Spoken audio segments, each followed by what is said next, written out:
every kind of dangerous criminal. But I would not touch crypto in a million years. Bitcoin is going to zero. If I was the government, I'd close it down. People are losing money in scams and huckster flim-flam artists. These people who own these things should not own your money in any of those. I do think you're an idiot, okay? It's over. Go fuck yourself.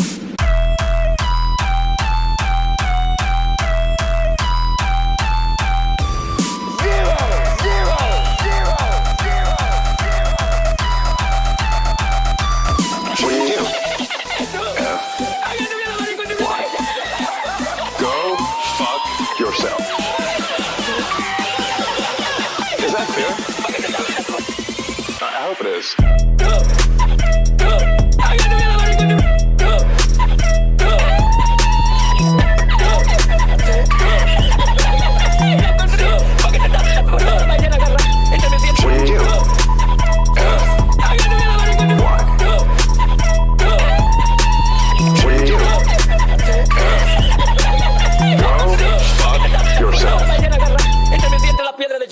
Is that clear?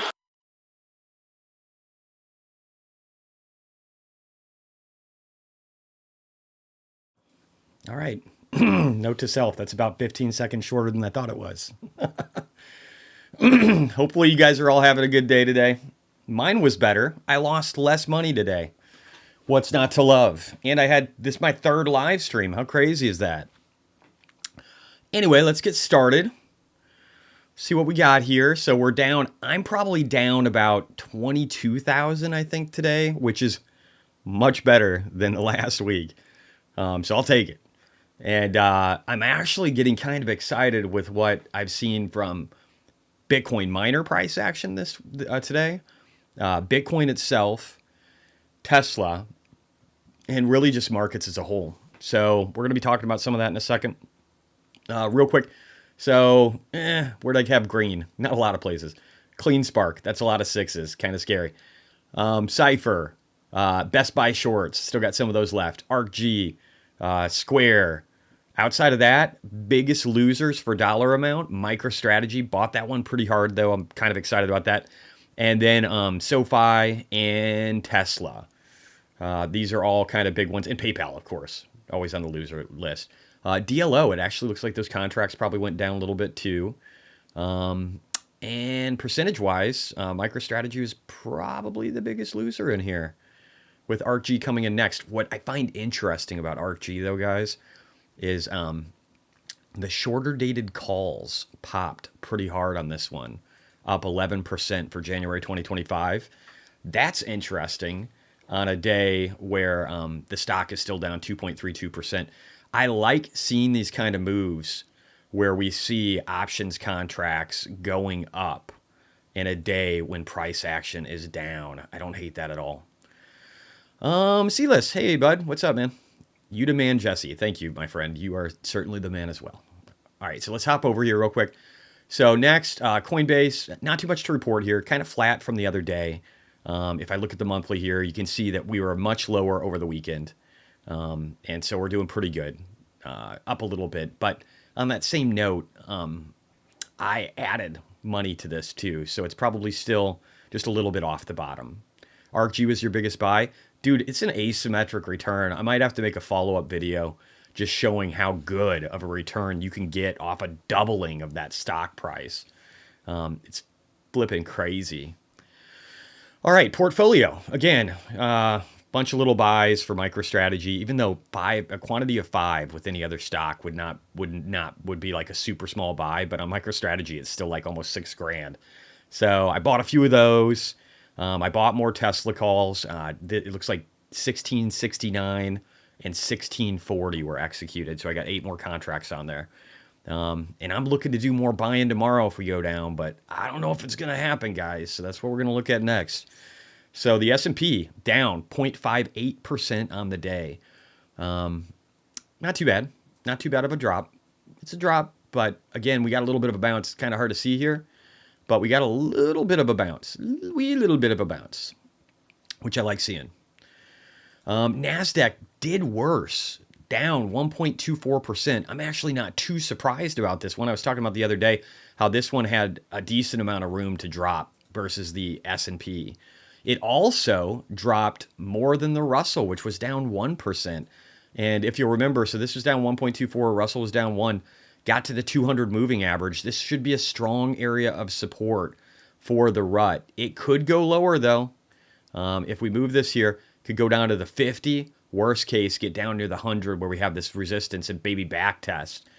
So we could see a 4% drop in the Russell, maybe even 5%. And then, so we could go down further. We could keep going down further. I will say this though, on the S&P, one thing I liked, we stayed above 5,000. And we have a decent amount of volume at that 5,000 level. So maybe we try and test that again tomorrow. But we're starting to slow down on our drop. And I'm thinking, and if you look at the RSI down here, the RSI is getting really close to oversold conditions. And if you'll note here, we've been going a little bit higher. And if we draw out this, like maybe we drop more, but I don't think it's a lot more for the S&P before we get oversold again and start to hit bullish divergence on the RSI that goes back to October. So that's a pretty good sign, right? Like, again, a little more downside risk, but we're seeing it bounce in the S&P. Russell hits pretty good volumes at like the 17,000 mark, so that's only a 3% drop. And then the rut, worst case, at like 4 to 5%. I don't know. This is starting to feel like pretty bouncy territory. And I don't know. Do I have this fear and greed in here? I don't know if I do. Let me just find it. CNN Fear and Greed Index. Let me just pull that up super fast too. So today we're at 36, even deeper fear. I think for a little bit there we were lower. I thought I saw a lower number. I don't know if it was like 34 or what it was, but it was there. So we actually got a little further than that too. Getting pretty deep, pretty precipitous drop to not have a bounce at this point. So I'd say we're overdue, like dramatically overdue. And so I think it's coming. All right, let me just hop over here real quick. I'll get to comments in a second. So looking at the stock heat map for everything, you can see chips got hit pretty hard. NVIDIA was down almost 4%. That's a lot for NVIDIA. That's a heck of a wash. And a lot of big tech. Google was up. The world's upside down when Google's up. And Tesla was down, but down 1%. It was down 3 to 4 at one point today. So it got a bit of a bounce, which I like. Again, we could see more sell pressure heading into tomorrow, but I'm not hating what we're seeing right now. Bitcoin got smoked today, down 4.17% at the close. But again, this is also not that bad. And here's another thing I like. Look at the altcoins. They actually weren't dropping. Solana was only down 1.4%. Some of these others were dropping, but for the most part, these are like a lesser drop than Bitcoin. And that isn't a bad sign. Another view here. If we look at the daily, on altcoins, what does this tell you? Like I've got Injective, I've got Say, I've got a bunch of these, and they were up double digits in some cases. That seems like it's turning more risk on. Just going to say. Also, we're almost less than 2 days from the Bitcoin halving. And I'm going to make a couple of arguments here in a second for why I don't think this is going to be a sell the news event. I actually think that this could be something where, and if it is, it's going to be short-lived and we're going to start seeing more upside. So really fundamental things coming that are going to be positive here soon, guys. All right, super quick. I did make a video about Bitcoin today. I said getting ready to drop hard. I'm not going to lie, that's a little clickbaity because I made the exact opposite argument inside of it. I hate that I'm doing that. I'll try not to turn into that guy too much. But it was a question mark. It wasn't a statement. So I think that's still legit. Maybe. I don't know. You guys decide. But I made a video. I think it's really good. I think you should watch it if you get time. I also said earlier in a post that we could drop to 52, but I honestly, we tipped under 59 and then whipped back up. I think it's a really positive sign. I think it's turning into a bull flag. I'll show you what I mean. So I think it's turning into a bullish pattern, or at the very least, we're seeing Bitcoin turn into a descending broadening wedge, which is also bullish. So we'll talk about that in a second. This right here, this is the short-term holder cost basis. And the thing I wanted to point out, and this is a bit image, it's not so, it's a little grainy because I got it from my buddy James with Invest Answers.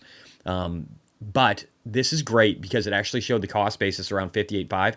Magically, that is also where we started to bottom, or getting close to that is where we started to bottom today with Bitcoin. Also, from James with Invest Answers. It shows the leverage, and I didn't get this image earlier. I did pull up CoinGlass, and we took a look at this in my Bitcoin feed, but we had liquidated all of this at that time, this big yellow patch, so we didn't really see anything like that. So here's what's fascinating now. Now that we've wiped this out down here, there isn't a lot of pain ahead. Like, let's put it this way. It's not profitable to create a lot of pain to wipe out leveraged longs. So it's not profitable to do that. It's hella profitable to wipe them all the way out up here. There's billions and billions of dollars to the upside now for people that are short Bitcoin. So I would make the argument, and we'll look at more technicals in a little bit too, but with fundamentals, I'd make the argument that we're going to start wiping out people that are short very, very soon.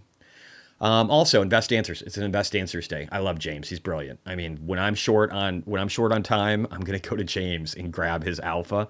But James, I will promote you every single time and tell people to go to your channel because you are the shit. So this is from James. It says, breaking Mr. 100. James thinks this is a nation state. I agree with him. Just snapped up 500 more BTC in the last 7 days, grabbed a whopping 2,032 BTC last month, 8,000 Bitcoin. While others panic, Mr. 100 doubles down. The deeper the dip, the bigger the buy. Now, Mr. 100 was named Mr. 100 because for months and months and months, going back into last year, this person would buy 100 Bitcoin every single day, right? But their purchases started to pick up and pick up and pick up and pick up. And again, today it's 500. Now, some people speculate that this is an exchange, but James made a really good point in this video today. And again, just go to it. It was out like an hour ago about how this probably isn't an exchange because we don't see outflows. We see stacking. And this is so much money. It's got to be really deep pockets, really deep pockets. I think it's still a Saudi fund. That's my vote. And I think so here's the thing. Nation states with really deep pockets, they don't want to advertise that they're buying Bitcoin. They don't want to do that. They don't want to advertise that they're mining it. They want to do it quietly because it's an arms race. It's an arms race to acquire as much Bitcoin as you can possibly get. It's very important that you guys understand this, that this is something where governments around the world, corporations are going to start to realize that they need to do this quick. And there's a great book. There's a great book on my book list. You can get this one again. You couldn't get it for a while. It's a thick one. Let's see, right there. Soft War by Jason Lowry. He's a part of Space Force, and he's been a part of the Department of Defense in the United States government. He's been talking about how Bitcoin can solve kinetic war problems and make it to where in the future wars will be fought with hash rate. And it's a brilliant read.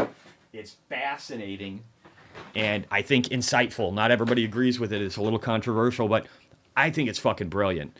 And I think that Bitcoin is the way of the future. It is the ultimate place to confirm the validity of fact on the Bitcoin network.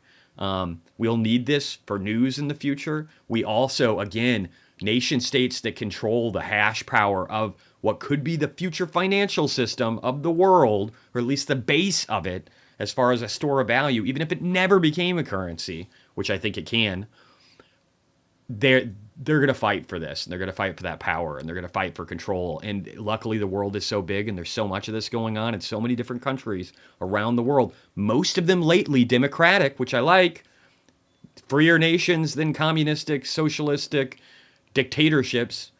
So back in the day when I started in this shit, I'm going to go old school here because I'm old. But back when I started with Bitcoin, we had a problem where I'm losing my train of thought. Are there any, hey, are we streaming okay? I just want to make sure. I haven't been looking at comments. Can somebody confirm? Like throw out a comment or something. Talk to each other. But what was I trying to say? Nation states, Bitcoin. All right, good. We got one. Okay, good. It's working. All right. I lost my thought though. Fuck. So we're going to move on. I'll come back to it if I can remember it. But it's gone. Anyway, if you guys remember my thought, throw it out there. All right, real quickly, lots of stuff going on today. Today was a crazy day. Crazy, I believe in good, turning point type stuff. Look at oil. Look at oil. I said yesterday that we were underneath of this. This is a descending triangle. You can see it, right? You can see the flatness here. You can see the triangle going down. And what did it do? It did more than the measured move, which is from the top down here to the bottom, and it went beyond that. I think it could even go to the 50 moving average. So remember all these fears about Iran and Israel? Nobody gives a fuck anymore. Nobody cares. Does anybody care? Nobody cares. Did you guys know that Israel has already struck Iran? Anybody know that? Anybody care? We might do more. They might do more in the future too. But nobody gives a fuck. This is just like the war with Russia and Ukraine. Everybody fucking cared for a while. And then nobody fucking cares. It's a headline for a day. Nobody fucking cares. So that's what's happening again. Isn't it funny how they can scare you with stuff one day and then the next day nobody cares? Isn't that amazing? Anyway, today the dollar down 0.16%. Isn't that awesome? Isn't that awesome? Choppy at the start for me, but good stream quality now. Oh, okay. Hopefully that wasn't happening with everybody. Did anybody else have stream quality issues? Anyway, so dollar looks good. Dollar's choppy. Love that. Love that. This is what we want to see, guys. All right, real quickly, and I posted a little bit about this earlier. Mortgage rates are at 7.13%. That sucks. That sucks. It's not the highest we've been at rates, right? Like we got up to the 7.67 range, but it's creeping back up. And I think we saw mortgage applications do better than expected. We saw the mortgage market index do good. We saw mortgage refinancing do good. All the metrics on the mortgage side outside of the purchase index did better than last month. I don't know how much actual signal there is there unless people are worried about rates going up more and they really need to get a house or finalize a loan. And so they're like, fuck it, I'm done. I'm going to get in here and I'm going to get this process started because I don't know what's happening anymore. So I think that could be a thing, right? All right, a bunch of inventory stuff with gasoline and crude and everything else. I really don't care. Net long-term TIC flows in the United States increased $71.5 billion, up from $14 billion in January. The increase was the largest since December and exceeded market expectations, which had forecasted $40 billion. Okay. I don't even know if I know what is TIC flows. I'm not even familiar with this metric. Let me look over here. We're going to use Grok because this is one I do not know. I don't know if this is tied with treasuries or something else. What is TIC flows? All right, we're going to look that up real quick so I can learn this one while you learn it. Treasury International Capital Flows refers to the data collected by the U.S. Department of Treasury on capital flows into and out of the United States, excluding direct investment. So this is not direct investment. This is capital flows with treasuries. That's good to know. We should probably know that. And it said increased by $71.5 billion. And I'm assuming, yeah, this looks like inbound flows. So this is a positive. This means people are buying our treasury notes. Can't hate that at all. Let's go back over here. Foreign bond investment. All right, instead of just notes, we're looking at bonds. Look at what a huge number we got here too. Net purchases of U.S. Treasury bonds and notes increased. Again, bonds are going to go. You're going to see more purchasing of bonds in the kind of environment that we're looking at. It says increased by $88 million in February of 2024. It was the biggest figure since April of 2023. Foreign bond investment in the United States averaged blah, blah, blah, a bunch of numbers. Okay.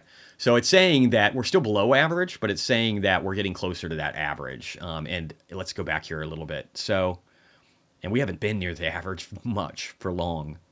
If you look over here, like briefly in 2022, 2021, that average must be pretty old. Maybe it's averaged up here 2010 or something like that. But so we're seeing bonds getting bought up. We're seeing treasury flows getting bought up. Let's see overall net capital flows. What was the guidance on this one? Previous was negative 30 billion in February. We had actual of 51.6 billion. So net foreign acquisitions of long-term securities, short-term securities, and banking flows was net tick inflow of 51.6. This is just another measure for the treasury inflows. So this is all good stuff. It shows that people are still look at us as a safe haven and they're coming here. So I can't hate any of these things. Let's just scroll down here. So tomorrow we have more interesting data. Jobless claims for April, Fed manufacturing data, again, just jobs data, Philly Fed, more Fed speeches, so many Fed speeches, existing home sales. I'm sure those will be horrible. A 5-year tips auction. We got the 15 and 30-year mortgage rates. There's just a lot of stuff. There's a lot of data coming out tomorrow, so that should be fun. And then China's foreign direct investment comes out tomorrow night. I'm sure that's a nightmare. It was negative 20% in the previous. It's forecast to be negative 25% this time around. So I can only imagine what that shit show looks like. All right, real quickly. Jesse got the coin too. Do you own BTC, Jesse, or just I own Bitcoin too, but I don't talk about it. I'm sorry. I don't talk about my cold storage. I don't even talk about how I keep my coin stored on a hardware wallet. I know people ask me for recommendations. I haven't looked at hardware wallets in a while, a long time, couple of years, but I don't disclose what I have. It's just a security concern for me. I don't want people to know the amount. I don't want them to know how I have it stored. I just can't give out that information. I'm sure there's a bunch of places where you can check out cold storage wallets and things like that. I'm not the person for it though, just because again, I'm trying to keep things tight. But I do own those things and I don't sell them and I stack more every cycle. That's about all I'll say. All right, quickly, we're going to traverse here to Tesla. I made a video about Tesla too. It was great, arguably great. I mean, I made it. I think it's great, whatever. Maybe other people don't agree. People seem to think it was, but there's a couple things I wanted to start with here. TrendSpider, this is great. This is wonderful. Said great too many times. Tesla's weekly RSI. If you look here, look at the times that it hit the oversold conditions on the weekly. Right here. Look what it did. Shot up like crazy, right? It diced back down again for a while, but again, established new highs. And this was a rough period, man. 2016 to 2019, the worst in Tesla's history. So, but again, this marked oversold conditions. This is important to note. 2019, oversold on the weekly again. Look at what we did after that, guys. We went from, $9, 8 something, split adjusted for the stock, up to close to 420. I'd say that's pretty good. Then, when I BTFD'd, bought the dip hard back in, it was like the end of 2022, beginning of 2023, when we were near $100, look at the RSI again. What did it do? It went up 200%. Now we're near that again, and people are scared, and I don't understand it. Like, you guys got to wake up and start paying attention to when you should fucking buy and when you should sell. And this is the time to buy. It's not the time to get scared. Could we go lower? Heck yeah, we could go lower. Stuff can happen, right? But don't be an idiot. Don't be an idiot. Don't start freaking out and thinking it's time to sell. Don't be an idiot. All right, Tesla Chan. This was great. I talked about this in my Tesla video and a bunch more. Watch it. Tesla offers 0% interest rates in Germany on valid Model Ys. Also on the rear-wheel drive, it's eligible for 1.99%. Now, I got a loan for mine here too, my Cybertruck that I'm going to be getting, and it's like at 6%. Which is pretty good for here in the States for auto right now. I think that Tesla, instead of offering lower prices, they've got over $20 billion, like $23 billion in cash and bonds. Wouldn't it make more sense for them to take on some loan-related risk with people that have 800 credit scores and give them loans at very low interest? They're making so much off their fucking bonds right now. That's like over $10 billion. And they're making what, 4 or 5% off their bonds right now? They could subsidize the investment of people wanting to buy these cars. They could subsidize the interest rate, I should say, for people to wanting to buy these cars, and they can give them lower rates that other car companies cannot do. And other car companies do not have the margins. They're not making $7,500 a car. They can't do this. So I just want you to be clear that Tesla has a massive advantage, and they're using it. They're using it, and they're going to destroy their competition, not just here, all over the place. All right. Oh, I put this in the wrong place. All right, real quick. You got to see this, though. Back to Bitcoin. James posted this one. I tagged it wrong, but it says, I've talked about this for a while. Bitcoin miners sell less BTC into the halving. Thanks again for the chart, James. Appreciate you. Now, this shows the top 5 miners not selling much in Q1 of 2024. I've said this before, but I wanted he had data, so I grabbed it real quick because I want you guys to know that I'm not just talking out my ass.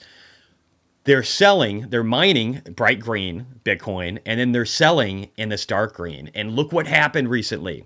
They're not fucking selling anymore. They're not selling anymore. They stopped selling. So that's what happens, guys. So people that are smart like me, they're buying Bitcoin. They're holding Bitcoin. They're not selling Bitcoin now. Not with the halving in 2 days. And Bitcoin miners are doing the same thing. So you got, and do you think Michael Saylor's selling? Do you think Mr. 100's selling? People are buying, and they will buy more. And this will create upward price pressure. I just got to say that. All right, here, I got to show you guys this too. Bunch of things to show you. Oh my God, so much today.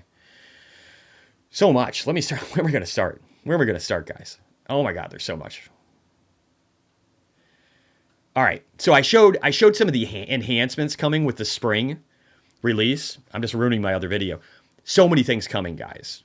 Immersive full screen controls, larger playback controls, expandable auto driving visualizations. You can see it like you push this over to the side, like just a bunch of cool features. Auto shift beta. So when you're parked, if you're parked in your driveway and it knows the car knows you're going to back up, they're deploying this stuff right now to S and X cars. You have to have AMD chips. So any car you bought before 2021, probably not going to be able to do this stuff. But they're starting with S and X, even the ones that don't have the yoke steering wheel and that weren't produced more recently, and they're giving them auto shift. That means this is coming to my car too, my Y. They added Audible. You can now sync Spotify queue across vehicles and devices and adjust playback. They got hands-free trunk opening, and to where if you have like your phone or you have a key and you go back to that car, the back of the trunk, it will just be like, oh, hey, you're right here. Let me open it if you want it to. Doesn't have to. Tesla Sentry mode is doing cool stuff where if somebody goes up to your car, it will do a quick clip and it'll do a preview of that. So it'll send you a notification and then show it to you real fast. And then you can click on it and go into it. This is the kind of stuff that I won't tell what kind of home security systems I have, but home security systems utilize to notify you if anybody's at your house or in your house or what's going on. I love this. It's brilliant. Increased regenerative braking. So people that bought Model S and X's since 2021, they're getting better brakes and regen to where their performance is going to be better for their batteries. This is so cool. Like even now, people that bought a car in 2021, over 3 years ago, are getting new enhancements to their car that they've never experienced before. I mean, what? You can't hate that, right? And then with cars that have rear view screens, rear passengers can now see the current trip details, time and temperature at the top rear of the screen. So instead of having your kid be like, are we there yet? You can just say, look at the screen. Leave me alone. That's pretty cool. I think that's pretty cool. Now, my buddy Darren pointed this out. I talked about this in the Tesla video too. He said the ordering process on the Tesla website's changed so that it suggests same vehicles that are in inventory near you. So for cheaper prices. So this might explain why inventories have dropped. And I'll see if I can find that real quick up here. I wish these were sorted easier. So I posted today, massive drop in Tesla Model Y inventories. If you look here, we dropped from about 9,500 in inventory to about 6,500. And I'm guessing part of it is that push in the inventories to get people to buy existing instead of just having them sit around and having to store them. It's fucking brilliant. It's such a brilliant, simple move. It just makes sense. Compensation package for Elon. They're going to be voting on June 13th about that. So we're going to get Elon his payback. Most people might think that that's bad, right? That's bad that Elon, that the shares get diluted more in the future. But I think smart people realize that having Elon incentivized and in wartime structure for Tesla, where we've reduced 10% of our staff recently, this man is getting ready to crush it and go all in on robotaxi. And anybody who thinks that is a problem just doesn't understand Elon at all. Here's something I want to show you guys real quick. Again, we're just doing the Tesla run today. Tesla is the Chinese EV killer. I want you to see this. You got to see this. Tesla made more money in the first half of this year than every other major China EV maker combined. Combined. Look at that. Look at that. All other Chinese combined. So are the Chinese EV makers the Tesla killers here?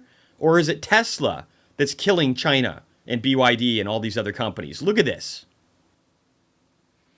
I'm sorry. I know there's narratives out there, right? Like there's narratives about what's happening with China and about how they're killing off Tesla. But I don't know. How do you guys think that that's real when they make more than every other Chinese automaker combined and there's massive government subsidies? And I showed you recently how BYD gets the majority of them. Vast majority.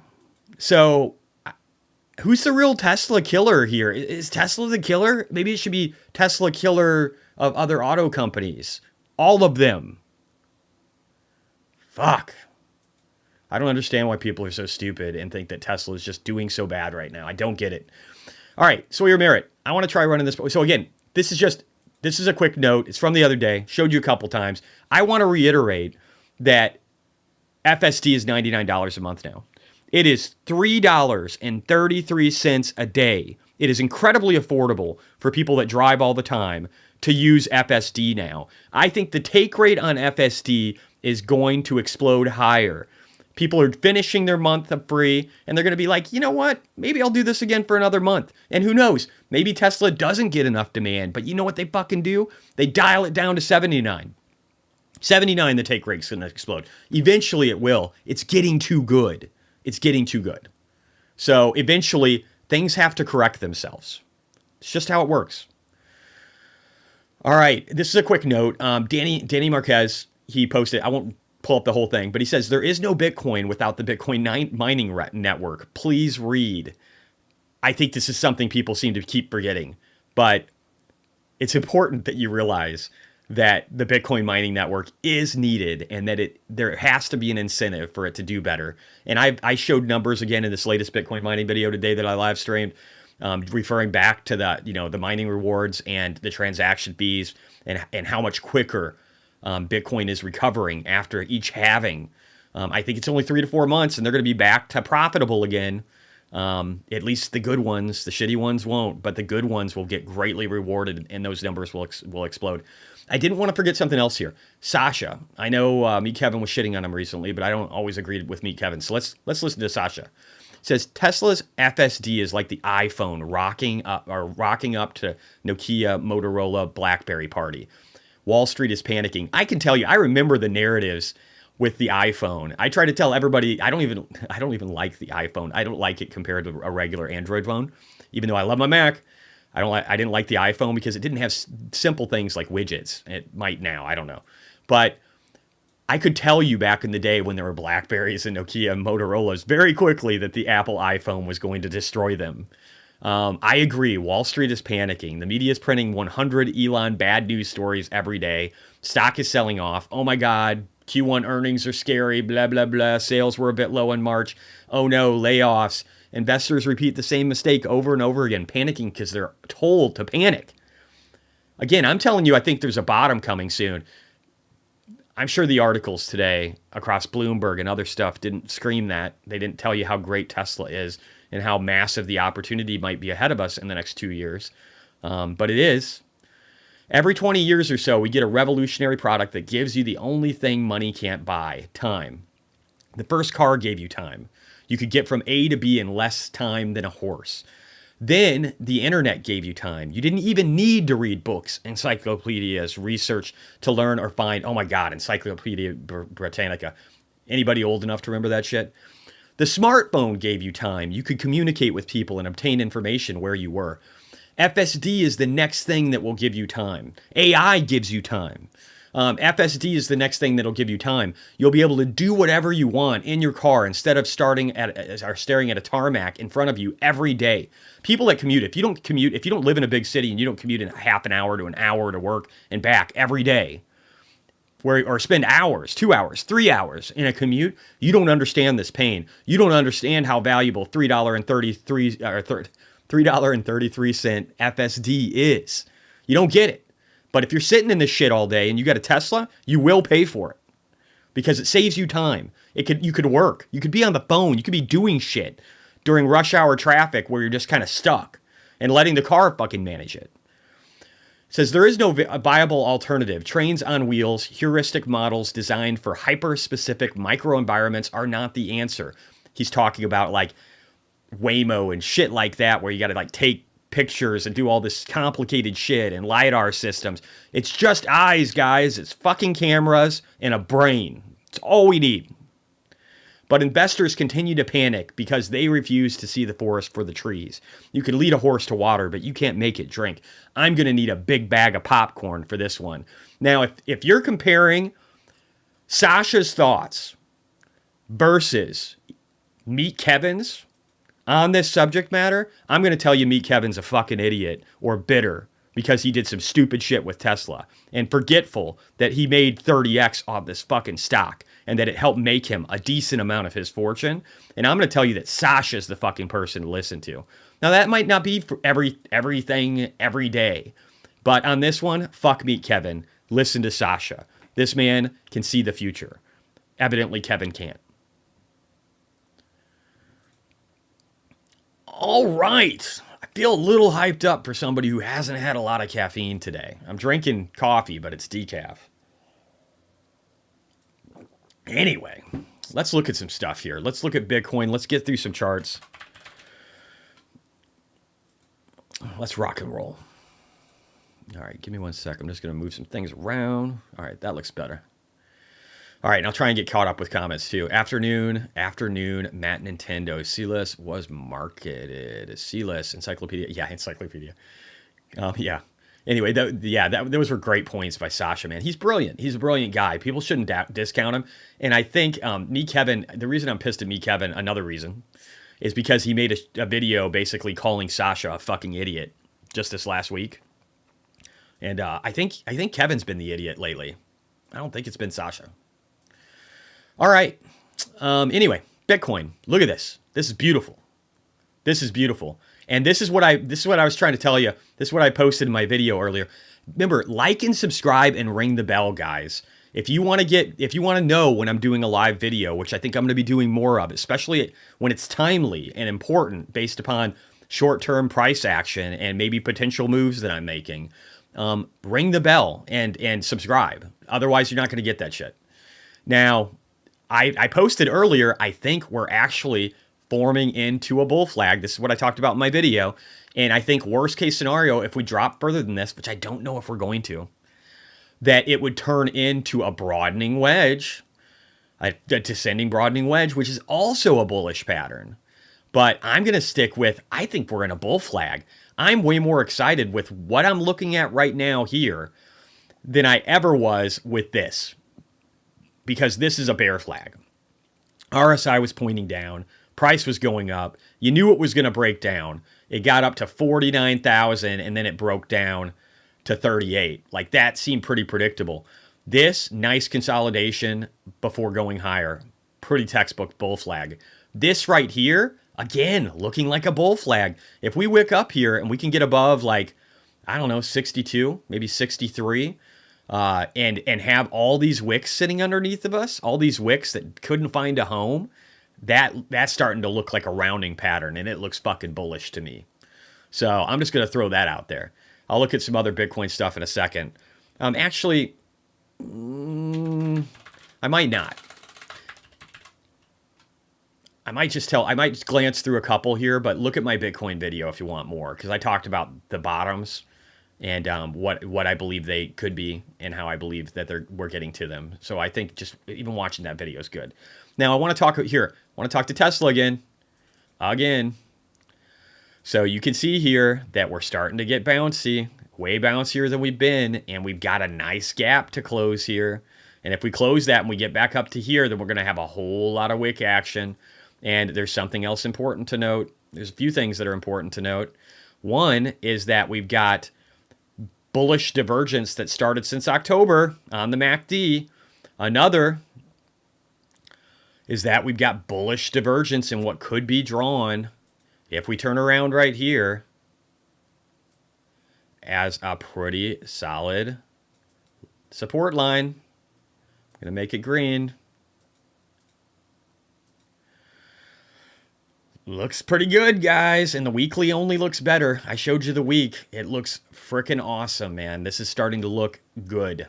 If you can't see that, you're not paying attention.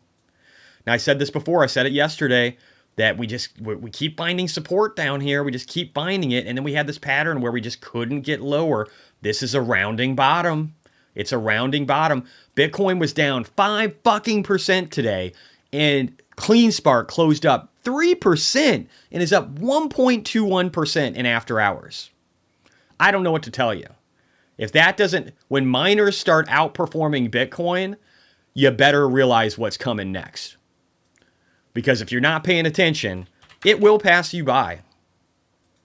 MicroStrategy. I think people think that this one can go a lot lower. Maybe. But like I said the other day, we're hitting the fib. We actually look like we're closed above it or got really close. In after hours, we're above this fib level. We also hit the downward resistance line that goes back to the beginning of time since the dot-com bubble. And what did we do? What did we do with our astrology for men today? We hit it, we bounced above it, and then we got above the fib. This looks beautiful, and we're up 0.58% in after hours. We've already fallen 41%, almost 42% on this from our high. I think this is going to be the bottom. I think we're seeing the bottom. I'm just going to keep throwing that stuff out there.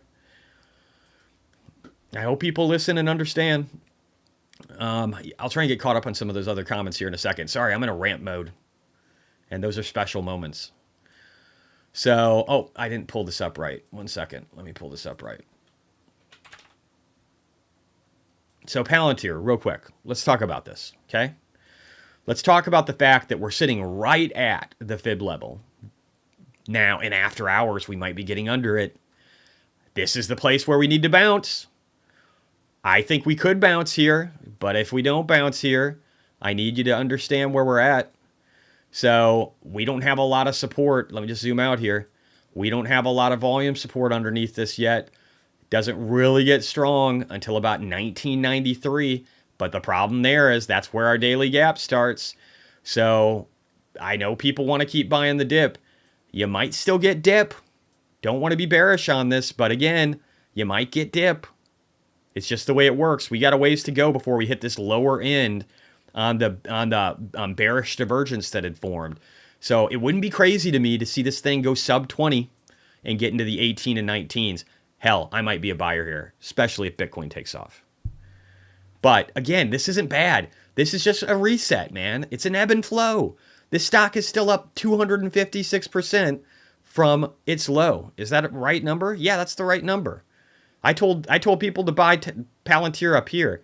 I started selling some over here. I kind of went wishy-washy through here. I bought a little bit down here. Told people to get the fuck out up here. So, again, it's like this right here is bullish price action in the face of bearish divergence on the RSI and the MACD that starts in August. So, I'm sorry if you didn't get the telegraphed in the memo over here at 28, but it had been out for half a year. So, maybe fucking pay attention. I don't know. Maybe fucking pay attention. Maybe that's the right move. All right, SoFi. We're gonna get the rants out of the way. We're getting there, guys. We're getting there. SoFi didn't really do anything today. Didn't really do anything at all. Again, this has bullish divergence that's formed. We're still above that box, which is the .5. We're still above and bounced perfectly recently just the other day off of the downward resistance and finding support. This is still bullish. Down 0.56% today, then up 0.28% in after hours. I still see a bull here. I see it not going a much lower. SoFi and PayPal. I own January 140 calls. Appreciate you, Jesse. Hopefully January 2026, 2025. At 17 though, you're probably pretty safe. 17 is probably pretty safe. But January 2026 would be better. So hopefully that's the one you're in. The other ones might give you a wicked return. I've got 2025s still, but I don't know. We'll see if they get there. And I think mine are 15s. I don't even know what they are. I'd have to look. Palantir is such a mature component company with a moderate market cap and AI. Long-term, the chart doesn't matter much. Well, I mean, the chart still matters short-term, but yeah, it's going up. I mean, it's like the fundamentals of any company, right? It's a great company. And during a time of war, I think they'll actually end up outperforming. They're getting a lot of great contracts. They're doing a great job. It's just the valuation is a little high, and their technicals are saying that the price is going to drop. Now, PayPal, down 0.27%. I know my 2025 contracts bled out again today. They're down fucking hard, which makes me glad that I went into 2026 recently because I'm up on all those by double digits. So that's great. But sucks for the 2025s. I do think they can still come back, but I've mentally written them off. Again, down 0.13% in after hours. Could technically hit peak volumes down here at 61.82. I mean, that can happen, right? We can hit the 50 moving average on the weekly, but this thing's going to start turning around. The 50 is starting to turn around. The 50 was dropping precipitously, right? But it's getting to the point where it's going to start turning around. The 100 is starting to turn around. The 200 is losing some of its slope, or will. So you're going to see these things curving up and acting as support soon. I very much believe that. Not enough to give myself a ton more exposure in 2025 calls. Especially the 140s. They're so far out there. Could still make money off of them. But again, I'm much happier in 2026. All right, let's pull up Hood. How'd Hood do today? Hood was taking a little bit of a beating, which made me glad that I sold out of $150,000 worth because it fell underneath the fib. It was down like a lot today. Starting to bounce though, which is nice, but it was down to 1645. It's only down like 1.5 in after hours. It could still drop further. But I like that it bounced off a peak volume. So either A, tomorrow the markets do better and we get above 1734, and maybe that's the bottom of Hood, or B, the markets do worse and we could test back down here to this peak volume in the 1620 range and maybe even go lower. Just all depends on broader markets. But I like the wick underneath. It seems like it picked up at the end of the day, which is good. You don't hate that. Somebody asked for Square earlier. I'm going to pull that up too. I'll try and get through everything. If I miss anything, let me know. I know I got a couple people commenting about Square because I skip it. I just don't own a lot of this, and so I haven't covered it much. It looks like we did close a little bit of gap. Can't hate that. Maybe I'll have to buy more of that. So we're starting to close out our gap. We don't fully have to close gaps, guys. We could just close out some of it. That's a very real possibility. But I don't know if options contracts are still looking juicy for this one. I imagine they bled out pretty good. I would probably just stick with stock maybe for now. But again, it's starting to make some progress here. Get rid of that, clean that chart up a little bit. All right, trying to think of what else I might need. Let's do ARKG. Let me know if I'm missing anything else. Ethy, please. Yeah, I can pull up Ethy. Ethy got hit again today too. ARKG still well underneath that line. Dropped another 2.2%. Problem was, I think the January 2026 eventually dropped, but the 2025 contracts were up double digits. Like I said earlier, we still could drop like 6.5% on this. I do plan if the options contracts bleed out, like if we get all the way down to here, I'm going to consider it a W bottom, and I'm going to buy more January 2026. That's my play. I'm sticking to it. All right. Let me see here. I will pull up. I didn't get Cypher. I'll do Cypher, I guess, too. Cypher closed up 1.8%, up 0.88% in after hours. You know what I should do? I'm just going to do this. Here's the view of miners, right? Here's what I'm talking about. Bitcoin, a day where it's down 5% more at one point. What are the miners doing? TeraWolf up 4.5%. Bitfarms up 4.4%.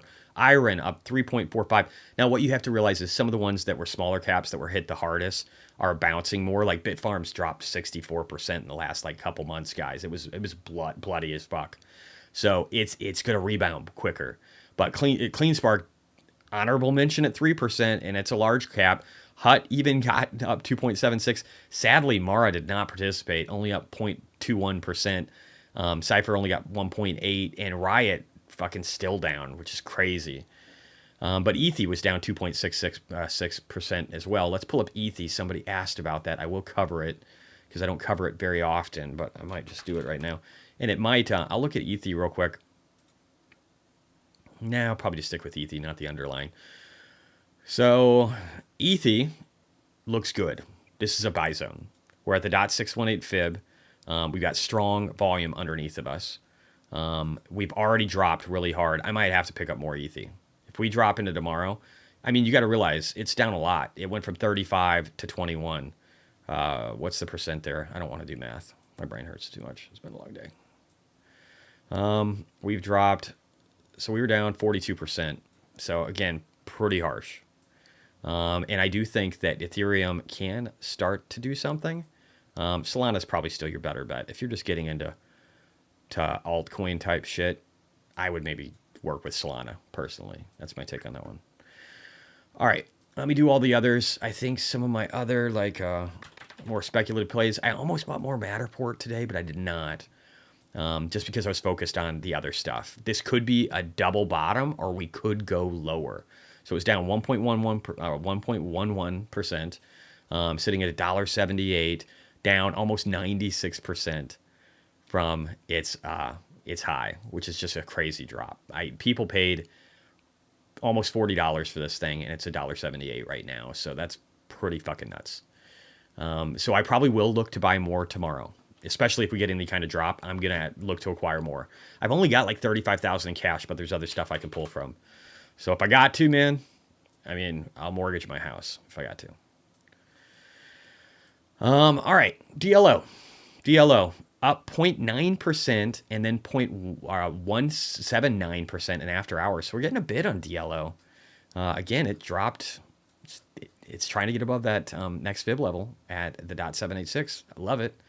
Admirable mention. Good job, DLO. Let's look at Flux. If I missed any more that I need to be pulling up, guys, let me know. Flux down 2.61, but look at these after hours number, guys. 1.79%. Coming back, trying to establish support above the 50 on the daily. Still got the 50, the 100, and the 200 underneath of it if we include after hours moves. I kind of love that. I didn't buy any more today. I'm honestly more interested in Matterport because I don't own enough of that compared to Flux. I've got like 55,000 still in Flux, or maybe 50,000 with this drop. But I like that we're finding support under volumes. I like the 100s turning up. I like that the 200s turning up. We got oscillators moving around, guys. And you probably can't see it too well here, but like there is a level of divergence of higher highs that have been going on. It's kind of hard to see because it's subtle, but maybe it's less subtle this way. But you can see, and they're all higher. Like, again, the deep low here, the deep low was way back here in April of 2023. That was the deepest low. Higher, higher, higher, higher. One lower, much, much higher. So if we look at this on the daily, and the weekly is going to look something similar to that. Weekly is probably a better visualization. You can see that we tried to go lower. We did one time, and then we found a higher low, and then now this could be the higher low again. So we're starting to see divergences here that I think are very positive. Now, could the rate thing play out a little bit more? Maybe. I don't know. I don't think it's going to. I don't know if YouTube bans cursors like Instagram does. No, they fucking aren't. And here's the bright thing. So they've actually loosened restrictions on advertising. I can still push ads even though I cuss like a sailor. So no, it's actually, they're going the other direction, which is good. It's good for somebody like me because I don't think I would have made it on YouTube a year ago.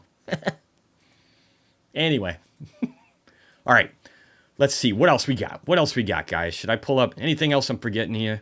I didn't do the move index. Let's check out the move index. Let's look at gold. I don't do gold a lot. So gold was down 1% today. Oh, that's too bad. Oh, is gold not being a good store of value anymore? Oh, sorry, gold. So we had that big wick, not a great sign. And then we got a little bit of upside action, and then we're dropping more. So I feel bad for little gold. Couldn't get it up anymore. got its 20% return over a period of 25 years, and everybody got excited and started calling it the replacement for Bitcoin. But now it's down 3%. So super sad. Yeah, let's see. If we go back to gold, gold is fun. Gold is a fun one because look here. So where were we? And let's see. Oh, no, I got to go back further. I forgot we're talking about gold. Talking about gold. So I got to go back to the beginning of time. So what is gold up in since the peak in 2011?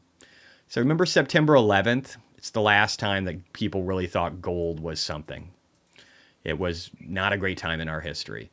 But even though inflation has been a bitch, it's up 23% since September 11th. Huh. Maybe gold isn't a good store of value. Just going to throw it out there. Just putting the feelers out there. Maybe Bitcoin has already replaced gold. Maybe it has. I want to look at the yen. Japanese yen. So today it got a little reprieve because the dollar got weak. I want to see that. I don't want to see us going back to levels of weakness in the yen that go back to 1986. I prefer not to see that for a number of reasons. Okay? Number of reasons. And don't get me wrong, I own gold. I've got like a bunch of, I don't even know where my shit is anymore. It's around here somewhere. I've got a bunch of silver coins and gold coins and stuff. I just wouldn't look at putting all my wealth in it. I think you'd have to be an idiot. Or really old. Or some combination thereof. Old and an idiot. You could be that too. Let me see here. Is there anything else I want to look at? I haven't looked at Bitcoin dominance in a while. Let's take a look at that real quick. So Bitcoin dominance was screaming higher. I like the fact that we're getting a reprieve. I've said for a while that I think we're going to get to this resistance level that we could even break above it. Which if we break above it, that means Bitcoin is just bullish as all get out. And you better watch out because that'll be a trend line that started in 2016. That might not be a lot of time for some, but Bitcoin ain't that old. So going back 8 years, you went back the majority of Bitcoin's entire life. So, and if we break above that, it's game over, man. It is game over. Anyway, I'm super excited today. I don't know if you guys can tell. Nick Wright, Pursuing Real Estate Wisdom. Thank you for joining. Danny Gao. I'm not so good with that. So bad with Asian names. I need to get better. I need to travel Asia more. I want to go to Japan, hopefully, this next year. I'm looking to do that. But thank you guys for joining here. Let's see. What's our first question? Rishab Singhvi. Hey, Jesse, thoughts on coin? Please do see as an asymmetrical pick. I think it could be asymmetric. I wouldn't own options on it, guys. I said this in my Bitcoin video today. I pulled up an options play for CleanSpark. Watch my Bitcoin video. Watch my Tesla video from today. It's important. So again, we have this fib level that we got to reject it off of on coin. We actually have, for coin, there is some support here, but coin could drop further. It could go to 181 before it really starts to hit some support levels. So if Bitcoin does have more downside, coin could drop further. It could actually drop pretty hard based upon support levels. It could drop pretty hard. So I just want you to be aware of that there could be pain ahead for coin if it can't find support here. Is it a good bet long run? Sure, but I will argue that it's a $51 billion company right now. And sure, they're going to do good. Their revenues are going to go up. All that stuff is true. They're going to have a multiplier. I would say Hood is a better opportunity, personally, and I'm going to voice that from a number of reasons here. So let's pull up coin. We're going to do a coin. Maybe I should mark this. Coinbase versus Hood. I need to separate this into a different video. I've been doing YouTube shorts. Don't know if you guys saw those. If you could like them, that'd be fucking awesome.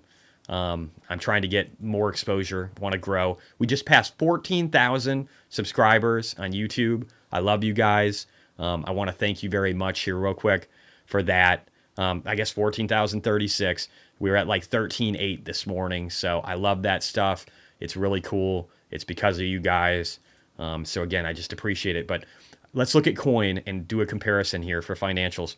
So coin has revenues last quarter of $953 million. That's a nice number.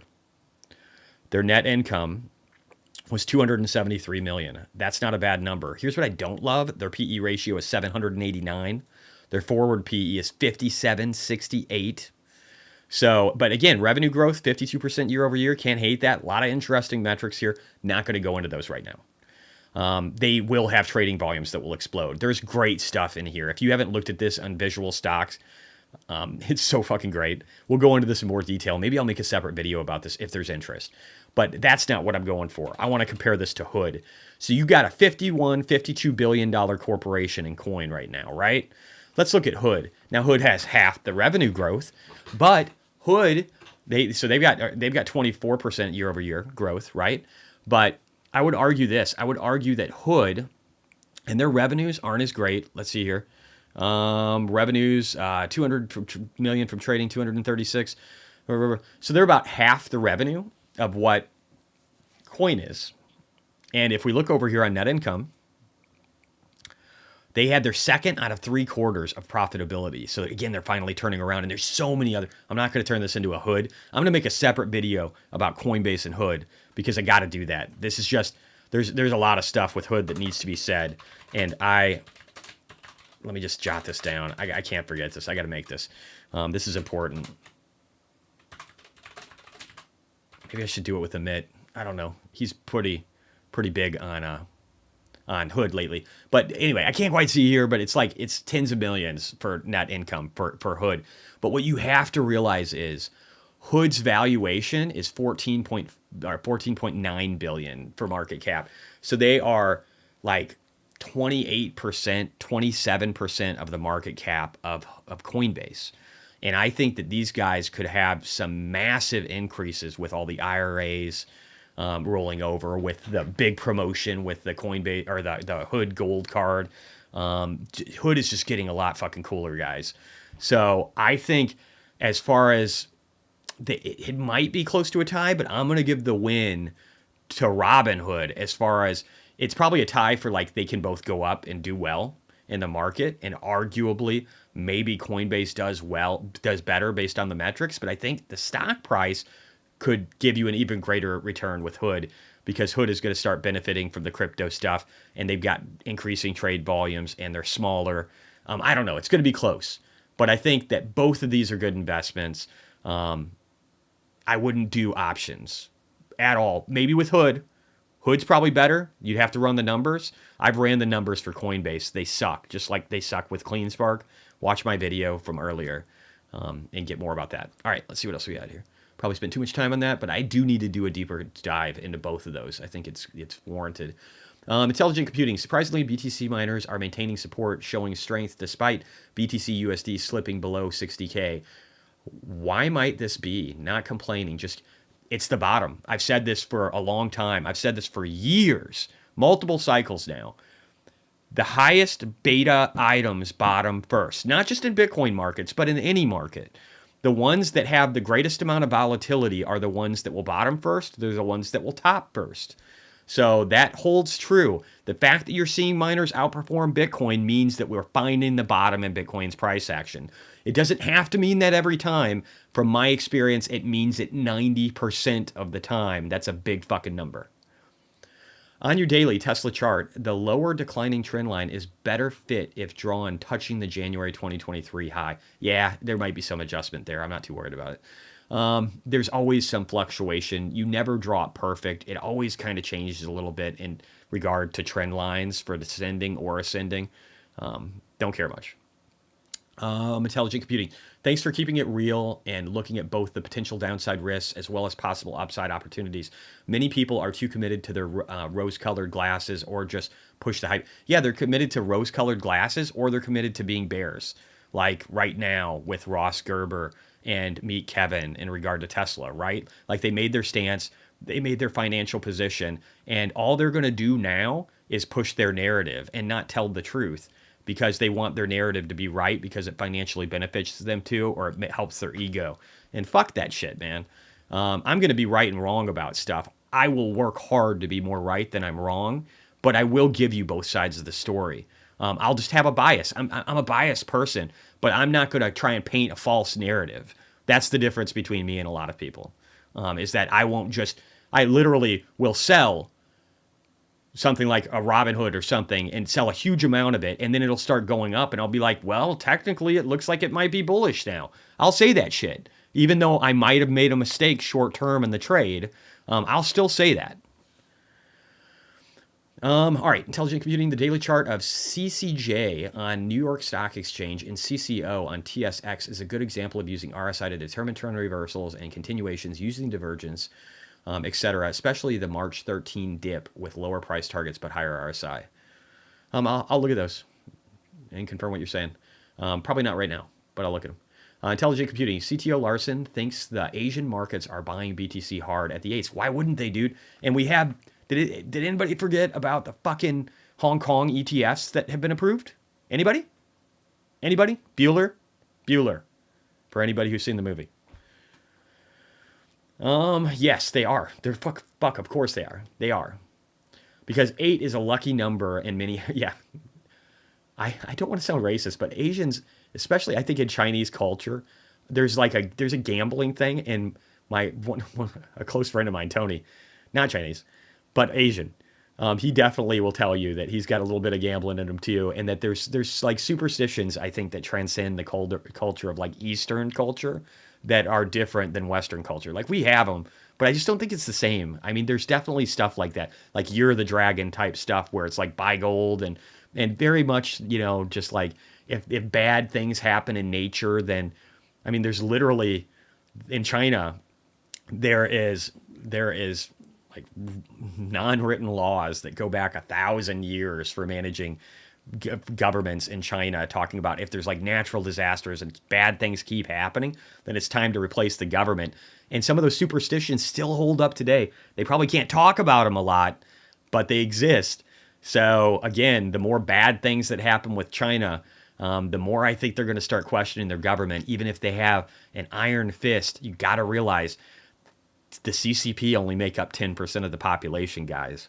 The people get, and those people, there's a decent amount of them that aren't getting their fucking paychecks anymore, or getting 50% of what they were getting a year or two ago. So you start pissing off the people that run your government, the CCP officials, I don't know, maybe superstition kicks in. That would be a good example of it. But yeah, I think they're buying Bitcoin. Why the fuck wouldn't they? Their economy is collapsing. Why wouldn't you buy Bitcoin? Why wouldn't you buy gold? Do all those things.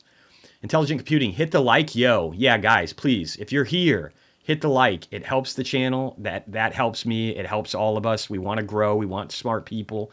I want to grow like Invest Answers. I want to be able to have this community become so smart that we're looking out for each other, and I'm able to do a better job responding to you because you guys are feeding me badass information, and there's brilliant people in chat, and not just fucking trolls. That's why we have members only, right? If you want to be a member, it's $2.99 a month for a starter pack. You can ask for stock picks. I'll pull them up Monday through Friday. Going to even start doing that on the weekend.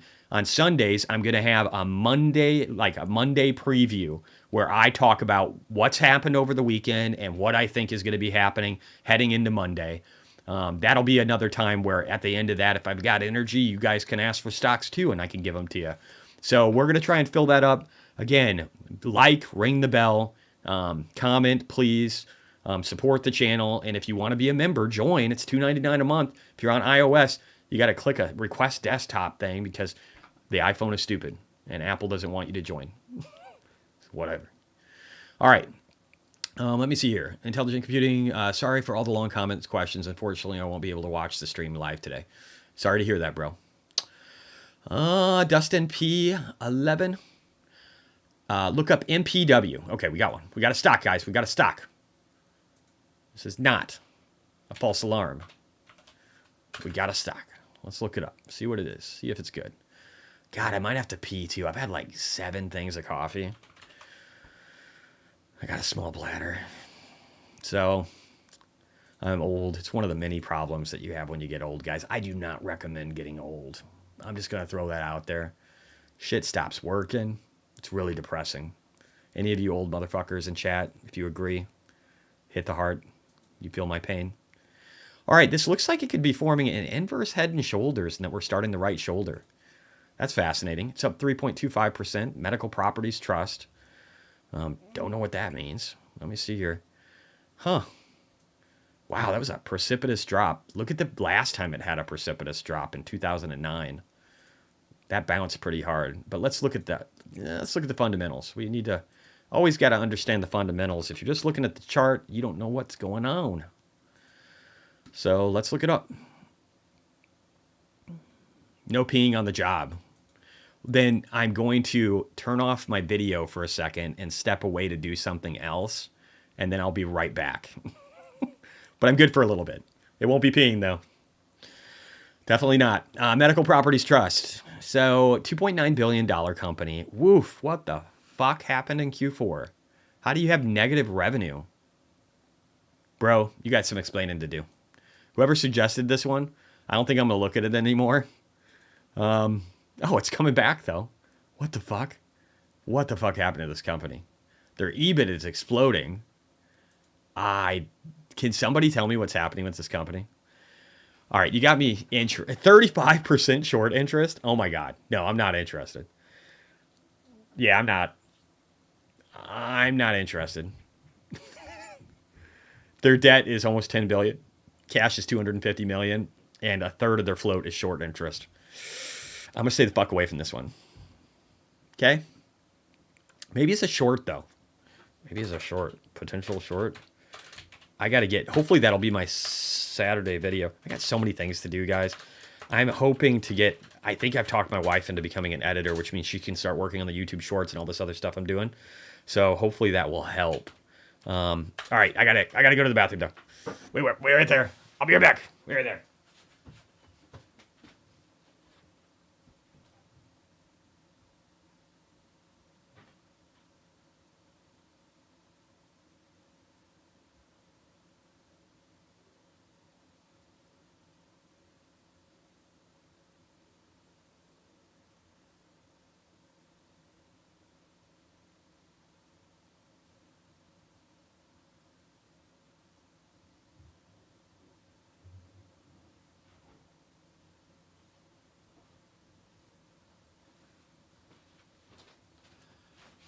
All right. Turn that around pretty fast, huh?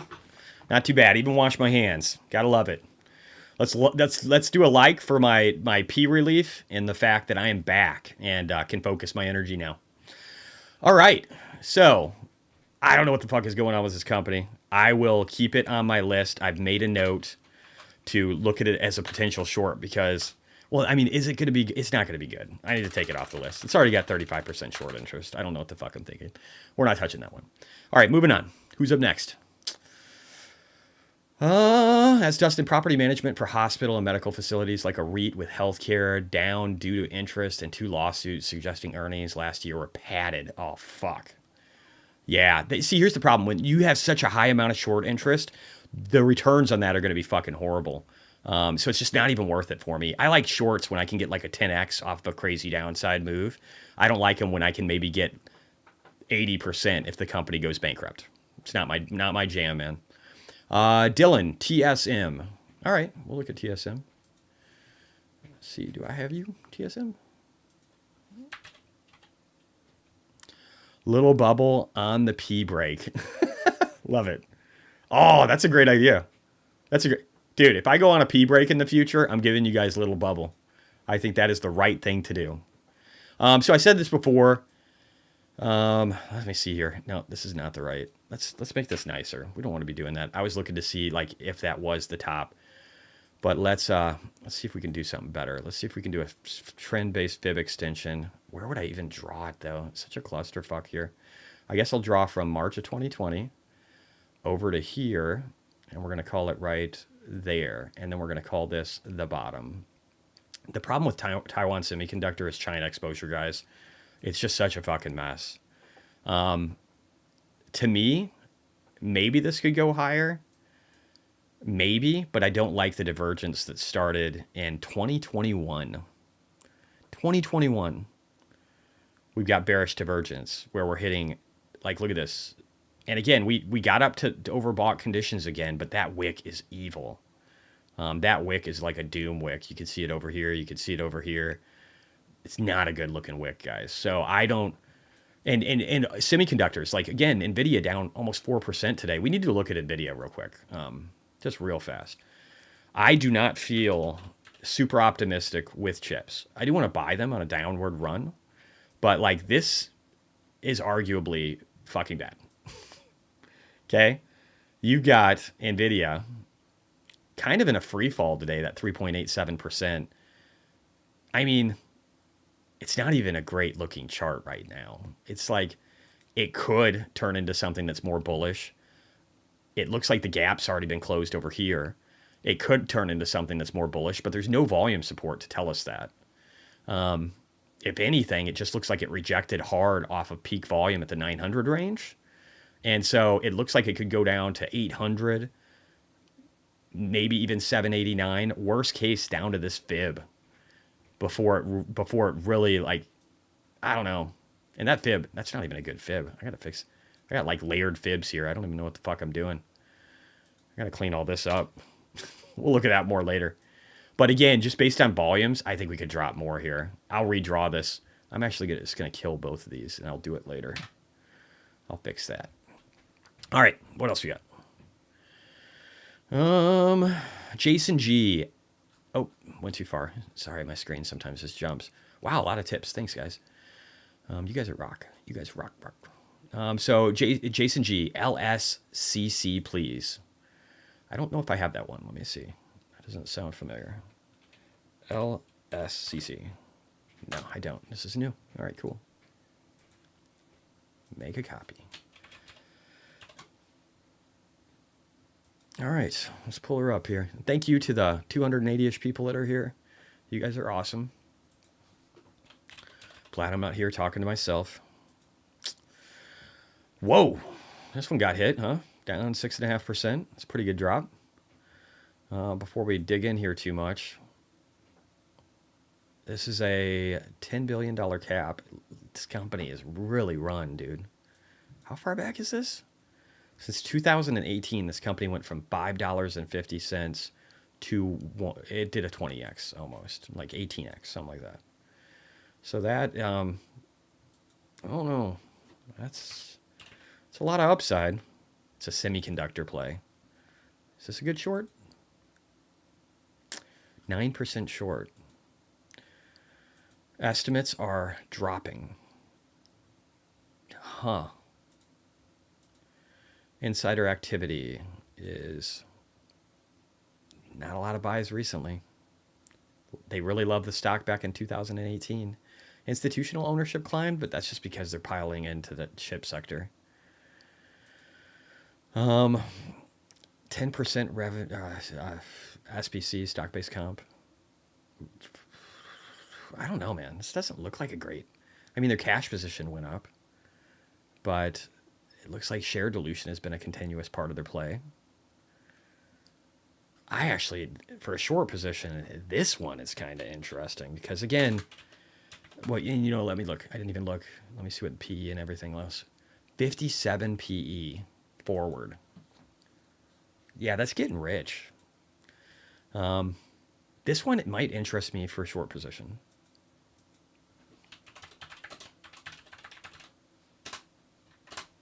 So we'll see, but that might be interesting as a short. I don't love it as a long. I mean, it just went up too much, dude. It's went up too much. Way too much. It could drop. I can draw fib real quick here, and then we'll call this one good. Oh, wrong way. Here. All right, let's see. March is probably a good. Oh, I might have to go back further on this one. I'm going to go back further because this is so momentous. Whoa, hey, RJ, dude, thanks for gifting the memberships, bro. You fucking rock. All right. Whoa, BD. Did you just give me a $69 tip, man? That is the biggest fucking tip I've ever gotten. And it's 69, one of my favorite numbers. You rock. Hey, dude, if Bitcoin or if Tesla goes to 69, I'm going to take that fucking $69. I'm going to buy me a share of Tesla. You guys are great. Thank you. Thank you guys so much. So again, I just want to illustrate here. You could draw this a bunch of different ways. I'll have to look and see which way makes the most sense. This could go to 30. This could go to 30. It just could. So, and I'll do this. I'm going to assume we topped because I feel pretty confident that chips have done really good And that if you're not NVIDIA or somebody that's going to start competing with NVIDIA, then I got a feeling you're going to start to feel pain. So I would say the .618, which is right conveniently where we start to see previous peak highs in the .com bubble. I think that is your first layer of real support at the $38 range. So again, I might actually, this is an interesting short for me. Yeah, you rock. Thanks, Speedy. I really appreciate it. And thanks, RJ. And like, thank you, everybody. Let me see. Siraj, thank you for the $2. What is MSTR short interest? It's high. It's like 20%. It might even be higher now. I'm getting access to a new tool. So a couple things.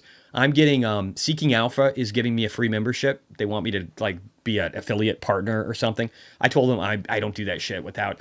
I don't even use the product. And if they gave me a free membership, I would look at it and then I would determine whether or not it's a product that I want to pitch to people because I like it. And if it's not, I'm not going to recommend it. It's just the way I work. But anyway, so I might be getting access to that. There's another product too that shows short interest. It costs me like $100 a month, but it will show short interest in real time. So I've got to get that. I've just got to find the name of it. I lost it. One of you guys sent it to me in a DM a while ago, and I need to find it. If you know what that is, that tool, you said that it was more robust than visual stocks because it had a bunch of extra data. That did appear to be true, but it's expensive. If you're that person, please tell me what that is because I lost it when I was having my computer issues. So I would love to get that back.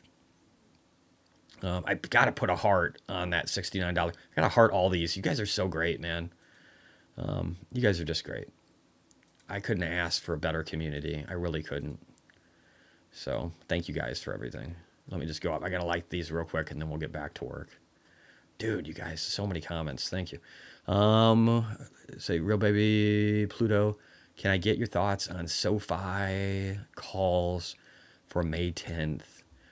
Don't do short-dated calls, bro. I wouldn't do anything. I wouldn't do anything shorter than January 2025, and I would probably keep it somewhat modest. Here's what I search for in my options. Watch my option video if you haven't already, dude. Search for ones that can give you at least a 3x versus the underlying asset with a likely target. But look up my options 101 video. If you haven't seen that, dude, get it. Aiden, $6.90. You're awesome, or whatever that is. I don't even know. Russia, I don't know. But thank you either way. Hey man, your opinion on AMD and S&P movement. I can take a look at it. I'll actually do that in a second here. Since you're tipping, I will get, hopefully I didn't miss any more. If I missed any more, you guys let me know. Real quick, I'll look at AMD. Again, I think chips are just going to get their ass kind of handed to them, including NVIDIA. I think NVIDIA could drop. They've done so well. We need a broadening of the market. AMD at least has already taken a beating. That's one thing you have going for you. And I'm going to call this the top. So we're going to do something here. We're going to go back to March 2015, which is kind of, again, a major low for AMD.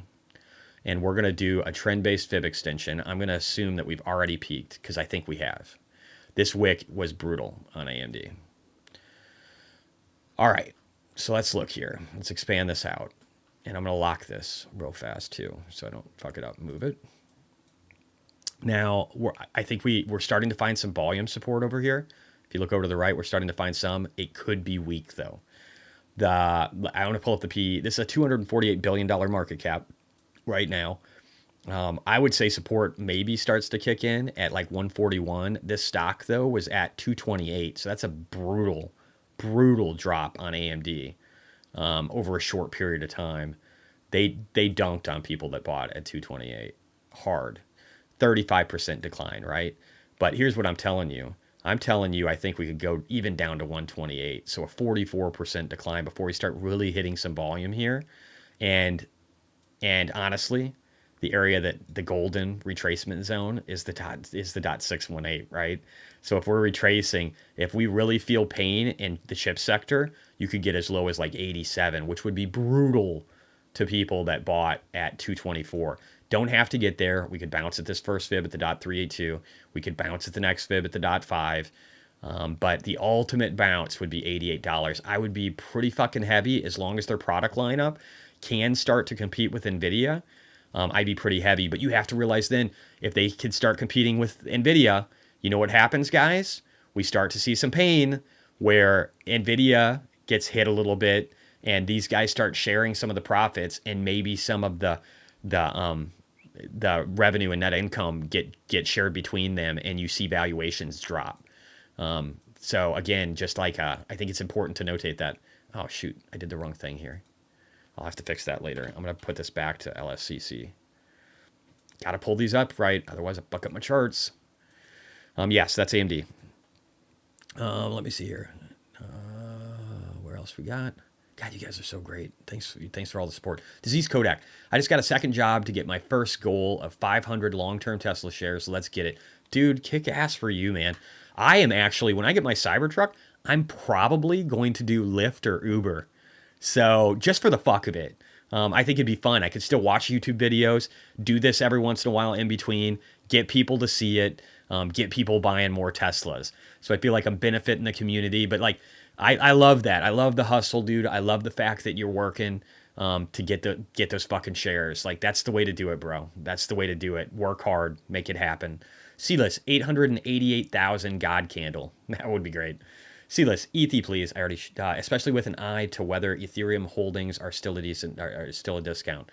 Are you saying the premium on it? I think it's still in a discount. I don't know if I have that URL right in front of me. If you guys know of a site I can go to that will show the Ethereum discount versus their net asset value or NAV, that would be great. I used to have one, but I didn't bookmark it well. Albert, hi Jesse. SoFi has been named number 5 bank in the U.S. by Forbes. Do you think it's a sign of change in sentiment and narrative? That's fucking awesome. That's super awesome, dude. That's really cool.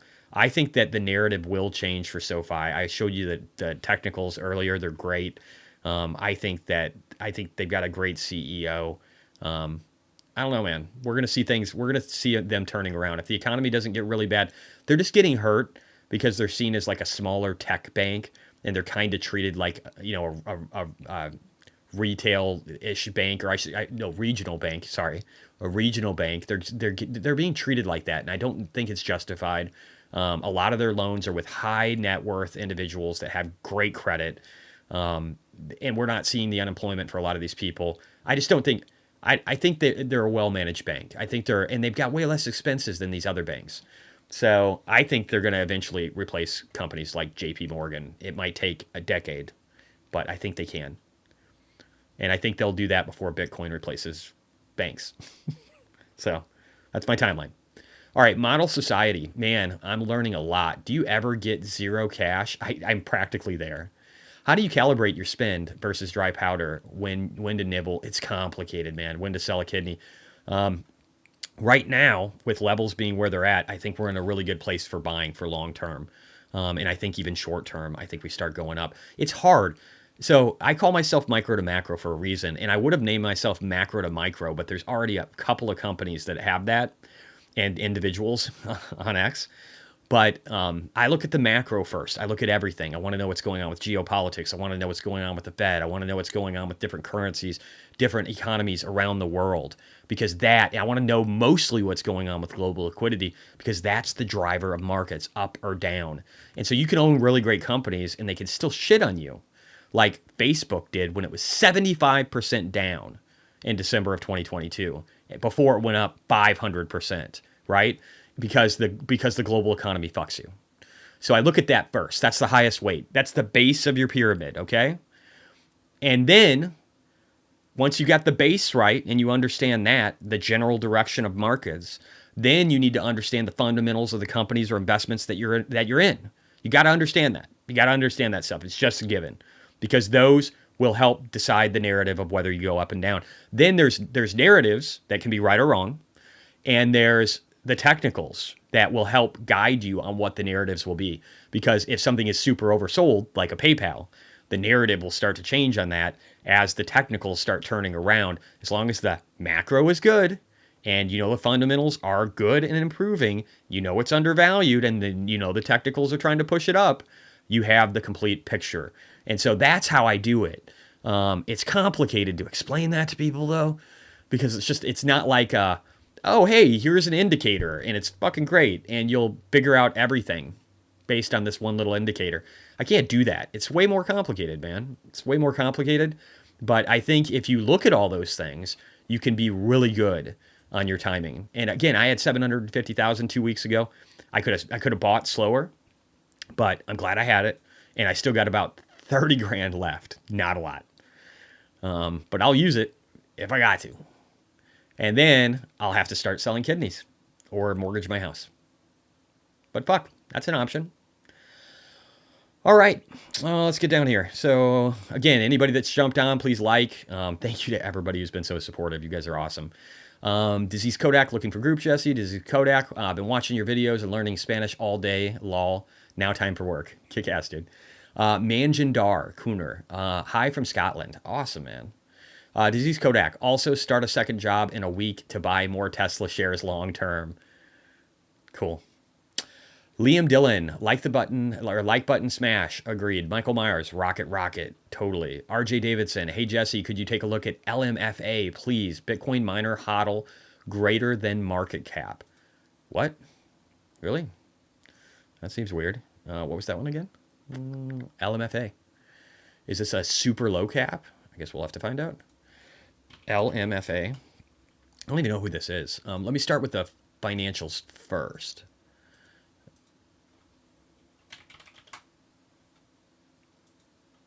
Oh, and it looks like there was a technical issue with the forward PE, and it's been fixed, I think, across most tickers, if not all, per my conversation with Alejandro. Sometimes things break, but it's, again, he's identifying them and fixing them, which is fucking awesome. We love that. And he does it quick. So $6.2 million market cap, right? And cash on hand is... What is that? 5-6 million? A little debt. This is so tiny. Is this a LM Funding America? What is this? Can you guys tell me what this is? Wild Frenchie, I did it. I got here before you're done. Bonjour, everyone. Hi, Frenchie. How you doing, bud? All right, so these guys don't make money. They lose it. They have a $6 million market cap. This is such a tiny little company. And their free cash flow sucks. I don't know. It's so small, dude. It's so small. They have been buying. They bought in Q2 of 2023. Did you say this was a miner? What did you say this was? Did somebody say this? What did he say? Let me look here.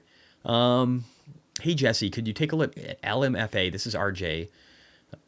Please. Bitcoin miner hodl greater than market cap. So these guys are a miner? If they're a miner, it doesn't show the hodl in here, and I don't know anybody that follows it. Can you tell me how much they have for their hodl? I can't really judge it otherwise. I'll try and see if I can, said Amalat. I'll try and see if I can find info on Bitcoin miner LMFA.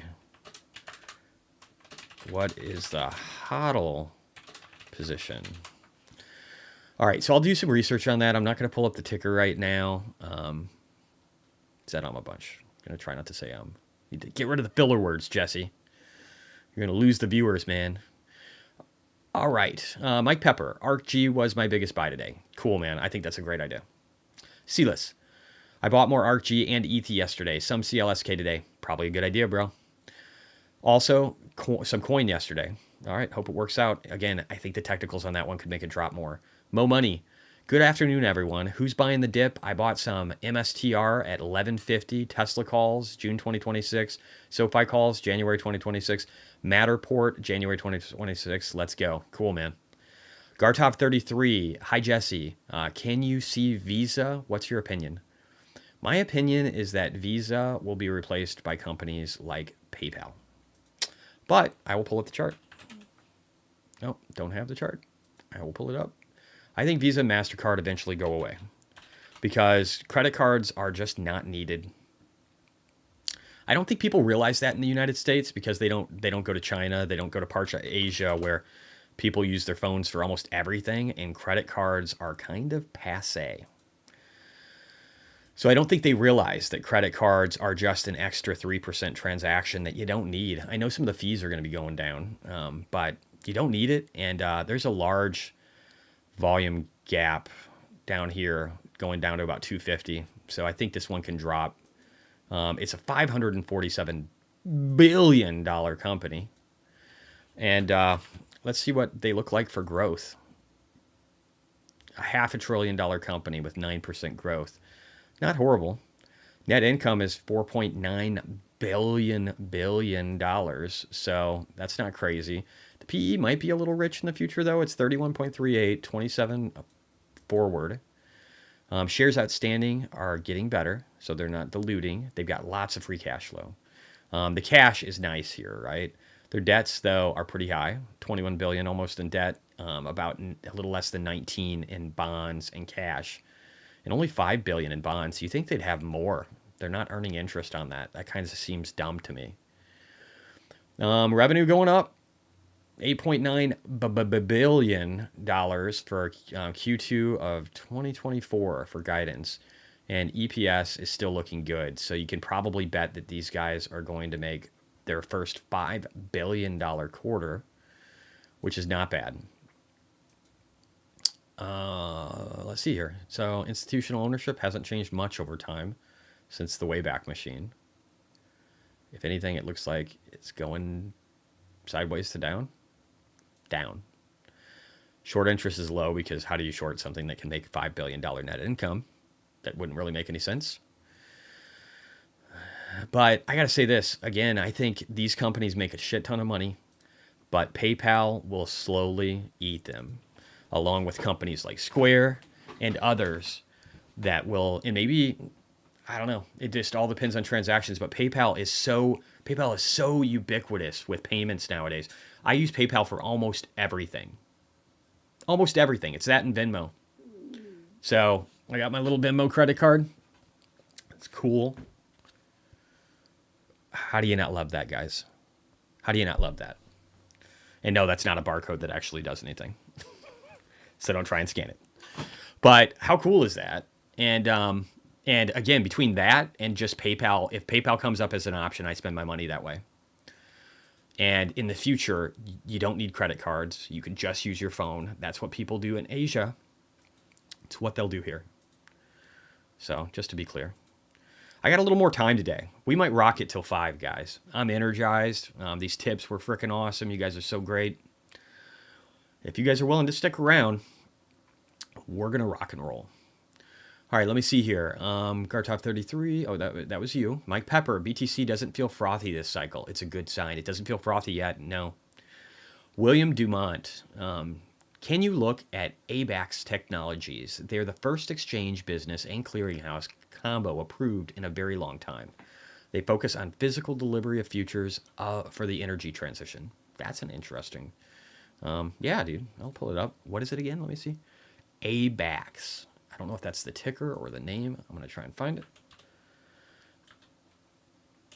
Oh, there you go. ABAX Technology. Okay, cool. Let me just look at... Whoa. How new are they? Because they don't have revenue. I don't love that. Not going to lie. So this company goes back to 2019, and they've only one quarter made money. Anything. Share dilution picked up last quarter.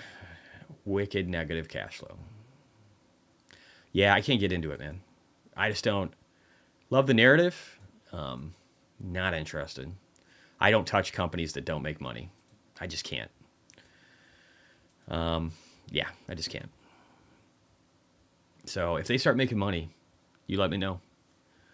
I'll be interested. Let me see here.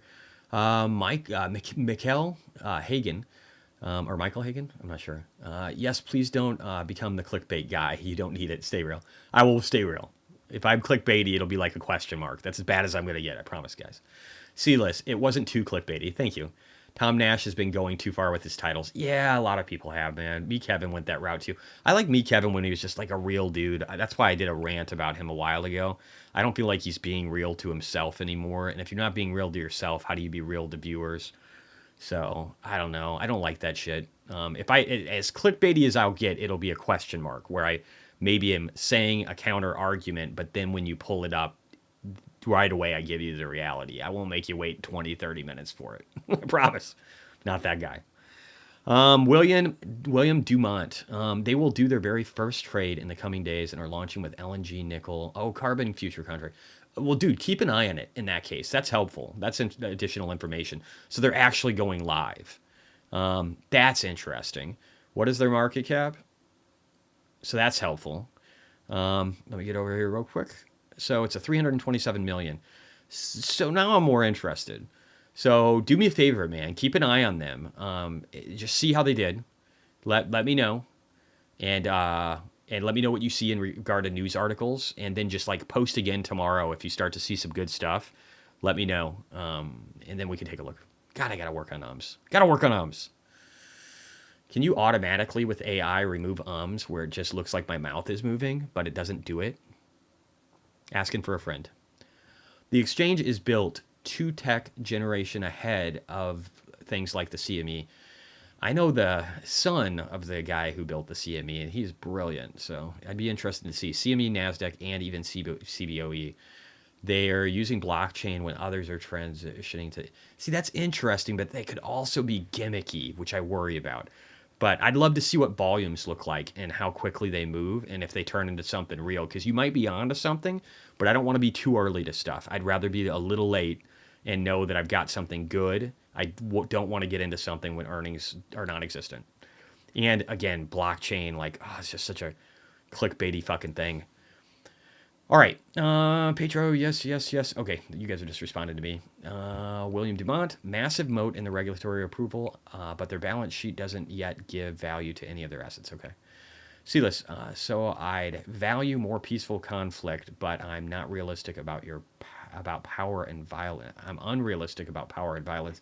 I don't know what you mean, dude. Vagabond, Yo-Yo Wall, Mike Pepper, it's been clean. BD, love it when they put the market on sale with fear events in the last 3 days. Me too, brother. 2A Allen, quality is good. Christopher Capuno, nobody cares is correct. Just like COVID-19, whatever happened to that. Exactly, dude. All right, so I don't know if it was the best decision in my life, but I got vaccinated because I was worried about COVID, and I did it. I think I got 2 of them. Not doing it again. Because again, RNA vaccinations are experimental by nature. It's new technology, and we don't know what's happening with them. And there's enough questions out there. I don't give a fuck about politics. There's enough questions arguing that there could be concerns with it. So I'll wait in the future. I'll still get vaccinations for the flu and stuff like that. There's enough science behind that where I'm not worried about it. But I don't know. And again, what happened to COVID? I mean, look, China locked down their people for 3.5 fucking years. And it just disappeared overnight because they all of a sudden decided it was hurting their economy. And I would argue that the West and a lot of nations went at different times, but we kind of all did the same thing, right? Whether you got the vaccination or not, who really gives a fuck? Nobody does. So again, I'm not right or left, but I'm just going to say that there are narratives and there's reality and they're different things sometimes. And COVID is one of those. The worries that we were supposed to have about Russia and Ukraine war, and then it just disappeared. Nobody gave a fuck. Did you guys know Russia's kind of winning that war again?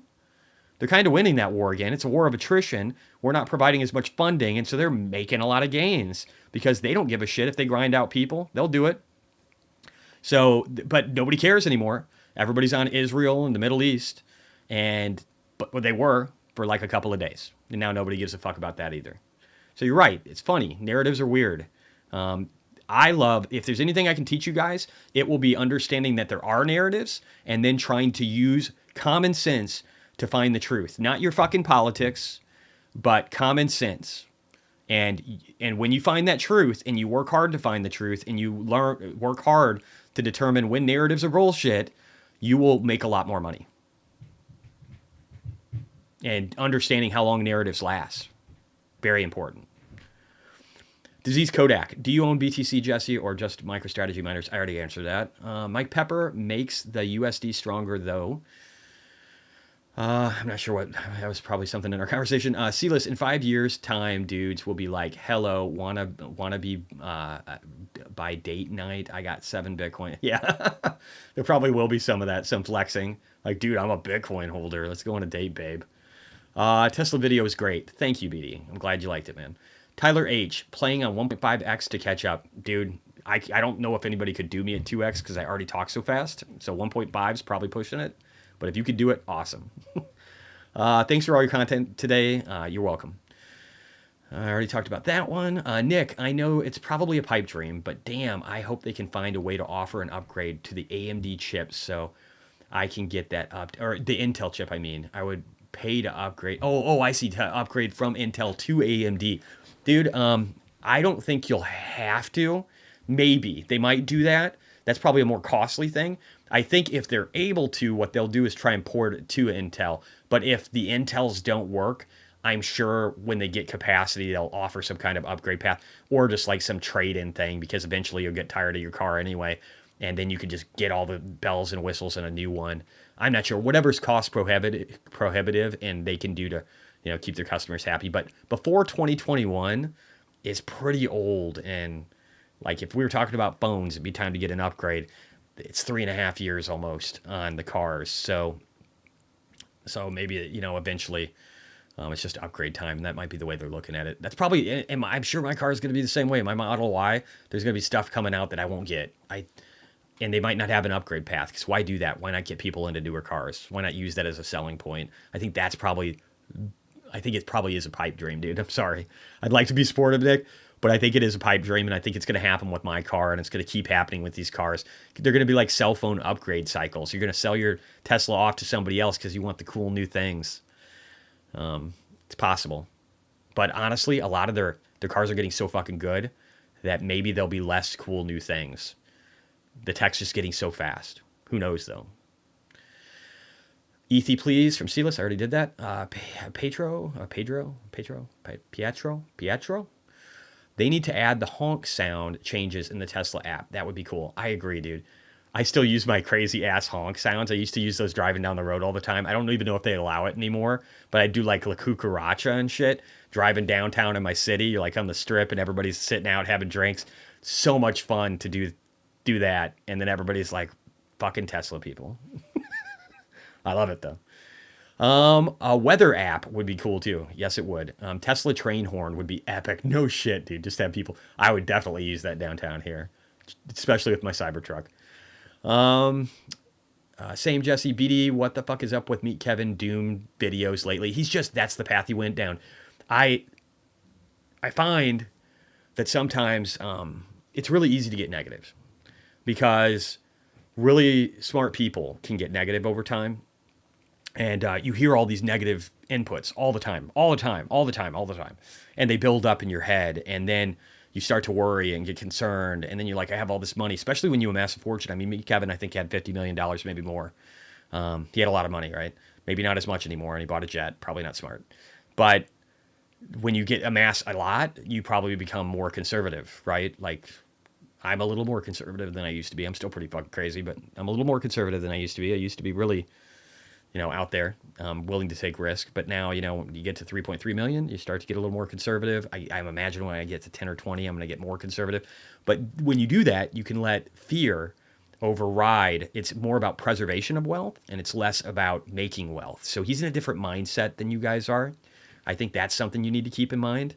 And whereas Sasha is just speaking to the reality, I think, of he's got really good conceptual vision of the future. Sasha's brilliant in that regard. Me, Kevin, can be that way too, but evidently his mentality on the future direction potential of the markets and his pessimism right now is overriding his view of the future, definitely in regard to Tesla. And that's sad. But again, he's more about wealth preservation. He doesn't give a shit about making money as much as he does saving it and then keeping a subscriber base. That's my guess. Chris Federal, my boy, my only administrator. Great point. Thank you to somebody. Sealess, Encyclopedia Britannica, Wawa's market. Yeah, I was talking about that earlier. Sasha's points were so good. Matt Nintendo, afternoon Jesse, Mr. Castrano. Okay, so this is where I started to hop in. Interesting that you get less people on here during red days. Also smashed like. You know what though? A couple of days ago when we were red, we were brutally red. I had some of the highest stream count I've ever had.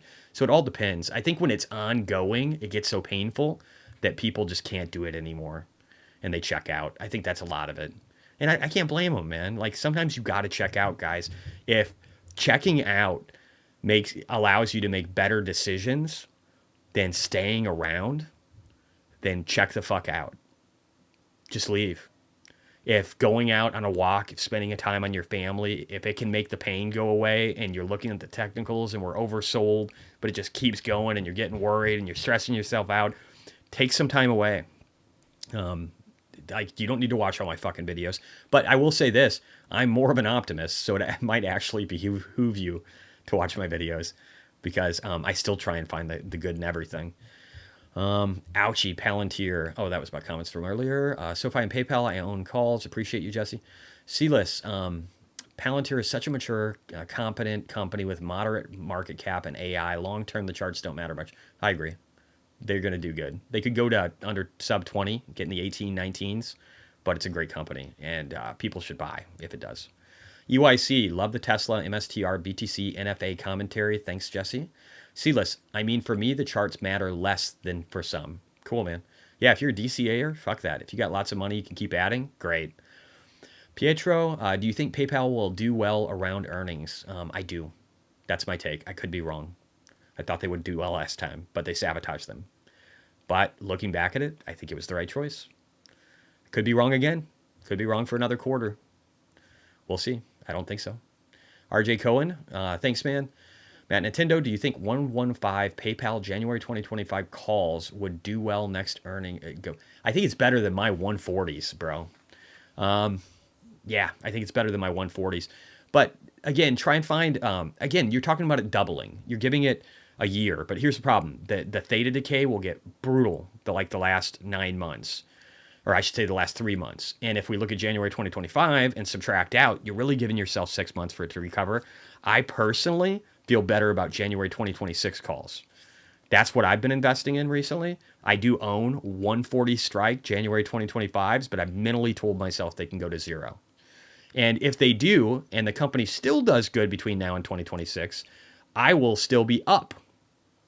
So I'm okay with that. But I would give yourself more time. Time is such a good thing to give yourself. Believe me. Disease Kodak, looking for Group Jesse and Tesla. Disease Kodak and Bitcoin. Disease Kodak. I don't know if YouTube bans cursors like Instagram does, but fuck it. They don't. I already discussed that earlier. Barker Decor Service. Hi, Jesse. You're a rock star. Can you check out Weeza? I don't know what that is. Let's look. Ooh, I might have to eat in a little bit. No, I said I was going to go marathon. I think I went pretty marathon. Might have to eat. I'm going to do some more, though. I'm going to do a few more, but then I might need to eat. All right, Weeza. Weeza is wheezing net income. Massive share dilution. Shitty revenue. And it's a $2.3 billion company that doesn't plan on making money anytime soon, and that's revenues are not going anywhere. It looks like shit. They made $420,000 last quarter, and they lost $6.4 million. I think that's it for that one. All right, let's keep going. Barker Decor Service. I'm Jesse. My bad. I'm Lewis. Oh, is that your name, Lewis? Is that what you're saying? Cool. Sealess Gold makes great roofs. Maybe.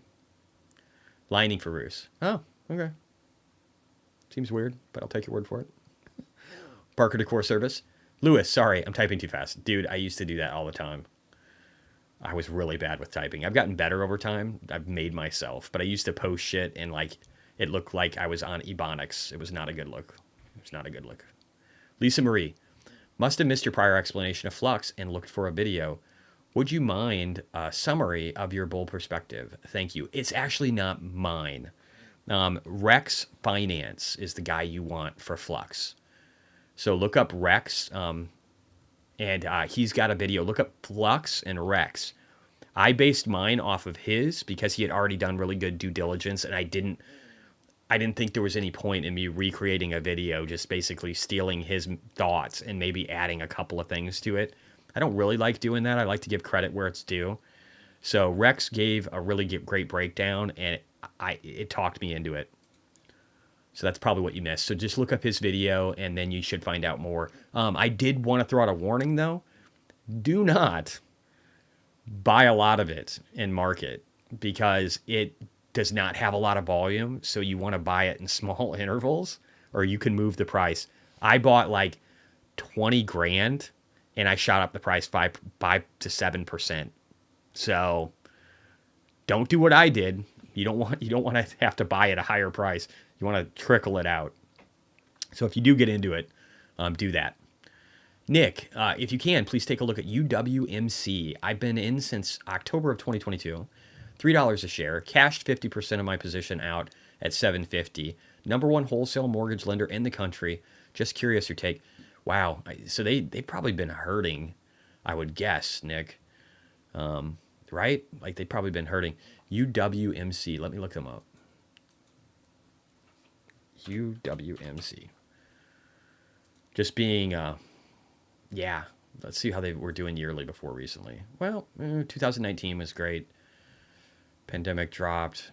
Just kind of been flat ever since. Yeah, 2019 made $3.4 billion. They're a $576 million company. Deeply indebted now. That's a fear. Let's look at estimates. Not looking great for forecasting. Probably benefit from lower rates. They started to find value in their... So institutional ownership has grown. And over the shorter time frame, Q1 of 2023, we see 776,000 shares bought. So again, in Q2, we see a decent amount of buys too. Doesn't show on that extended. I don't know why. Alejandro, maybe you could look at that. Maybe it's a refresh issue. But they've got a decent amount of short interest, right? It's almost 20%. So there's still fears that this company can go under. But institutional ownership is increasing and has been since like 2021, which is good. That's not a bad thing. So that's not a bad thing. The debt is a bad thing. The debt I don't love. The debt is bad. Having $7 billion in debt and 500,000 in cash is a little frightening, and speaks to the fact that they could suffer from share dilution. They got a weird chart here, so it's kind of hard to see. I don't even know. Some of these are so gross. There we go. 93.65. Trying to see if there's share dilution. Yeah, there's share dilution too.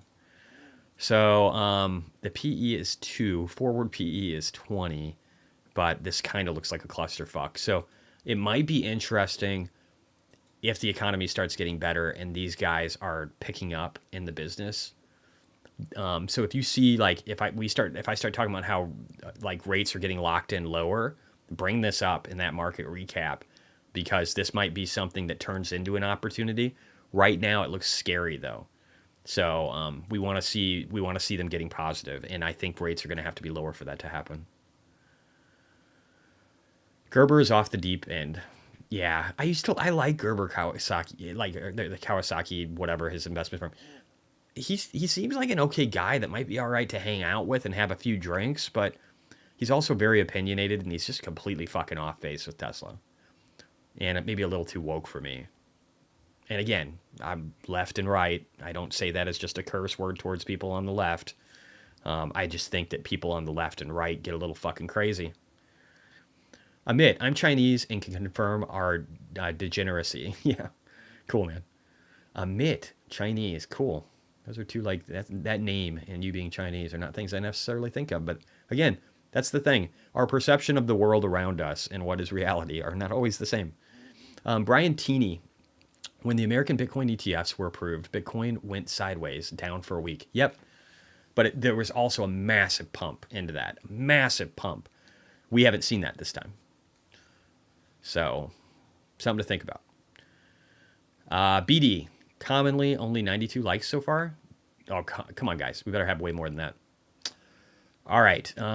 Siraj, Jesse, big fan of your stuff. Thank you, sir. Keep it up. Thank you. Matt Nintendo, I was once moving to this apartment in London, number 505. Suddenly, the rental company asked if we could go to 405 instead, since the Chinese tenants that were supposed to move there were superstitious. There is, dude. There's something about, I don't know if it's worse in China. I don't know. I don't travel across Asia enough. My goal is to do that. But the CCP is probably going to have to fall first before I can do that, because I have talked so much shit about them that they'd probably imprison me and torture me. So, hopefully the CCP goes away so that I can come there someday. I'd love to, but there is a narrative about superstition that I think is true. I do think it's true. Sealess, yes, I'm a classical liberal, and both the left and right get furious at me these days. They do, dude. I've got the right cusses me out for being a liberal libtard, and the left cusses me out for being a MAGA person. I'm neither of these fucking things. It's really frustrating to just be like somebody in the center nowadays. I don't understand why it has to be so hard. Let me see. I think I'm probably going to... I'm just going to look here and see if there's any more tip ones where you guys have asked for something so I can do it. I'm sorry if I didn't get the last couple, guys. I'm going to be posting daily on the market recap. I'm going to be starting up the stream early in the day, so I'll put it out there so that you guys can see it. If you add your comments early, then I'll get to you first. So if you're a starter pack or higher and you're not getting your stuff answered, just go in there earlier in the day. I'm going to try and do it like before market open. And I promise, I know I've said this a bunch of times, I am tonight going to update my portfolio holdings because they're so fucking grossly out of date. So I apologize. I'm going to fix it, and I'll get that done tonight, and I'll try and at least do it weekly over the weekend. That way when I do my Monday morning, whatever, pre-show for Mondays on Sunday, I'll be able to reflect that as well. So I'll try and do that ongoing. I do apologize that I haven't done it already. But yeah, so I think we're probably done here. And I'm going to give us an outro. And thank you guys very much. And just a reminder to buy that dip. Peace out. Love you guys. Thank you for everything. Bubble, let me ride that rocket. Buy that fucking dip. Yeah. Buy that fucking dip. Oh. Buy that fucking dip. Dump it on the top and spit. Buy that shit. Buy that fucking dip. Yeah. Buy that fucking dip. Yeah. When it drops, better cop. Let it fucking rip. People love the pump. Yep. Got them lining up. Wow. See us winning, FOMO in and YOLO by the top. Dream of Lamborghini. Girlfriend in bikini. Front covered Forbes magazine is where you'll see me. Oh, what? How? Price went down. Who will save us now? Felt like a hero. Now the fear is here and it's clear as steering to zero. Yeah. Hands weak, bags heavy, and I'm ready to forget about already all the hopes and the dreams. So puke your position like mom spaghetti. I'm hungry and got long cash on the ready to just buy that fucking dip. Yeah. Buy that fucking dip. Oh. Buy that fucking dip. Dump it on the top and spit. Buy that shit. Buy that fucking dip. Yeah. Buy that fucking dip. Yeah. When it drops, better cop. Let it fucking rip. When there's people crying, that's when I'll be buying. Yeah. When they tell you their investment conviction is dying. Oh no. But the market's dead. Yeah. That's what TV man said. It's time to sell it, walk away and sit in cash instead. Pump, what? Price go up. Guess that's just your luck. Sold at the bottom a lot of you gotta learn how to hold on to whatever money you're gonna earn and not get shaken out when they run the stops. Although it tends to pretend to the dips and the bends, you know the trend is your friend all the way to the end. So I buy that fucking dip. Yeah. Buy that fucking dip. Oh. Buy that fucking dip. Dump it on the top and spit. Buy that shit. Buy that fucking dip. Yeah. Buy that fucking dip. Yeah. When it drops, better cop. Let it fucking rip. Buy that fucking dip. Yeah. Buy that fucking dip. Oh. Buy that fucking dip. Dump it on the top and spit. Buy that shit. Buy that fucking dip. Yeah. Buy that fucking dip. Yeah. When it drops, better cop. Let it fucking rip.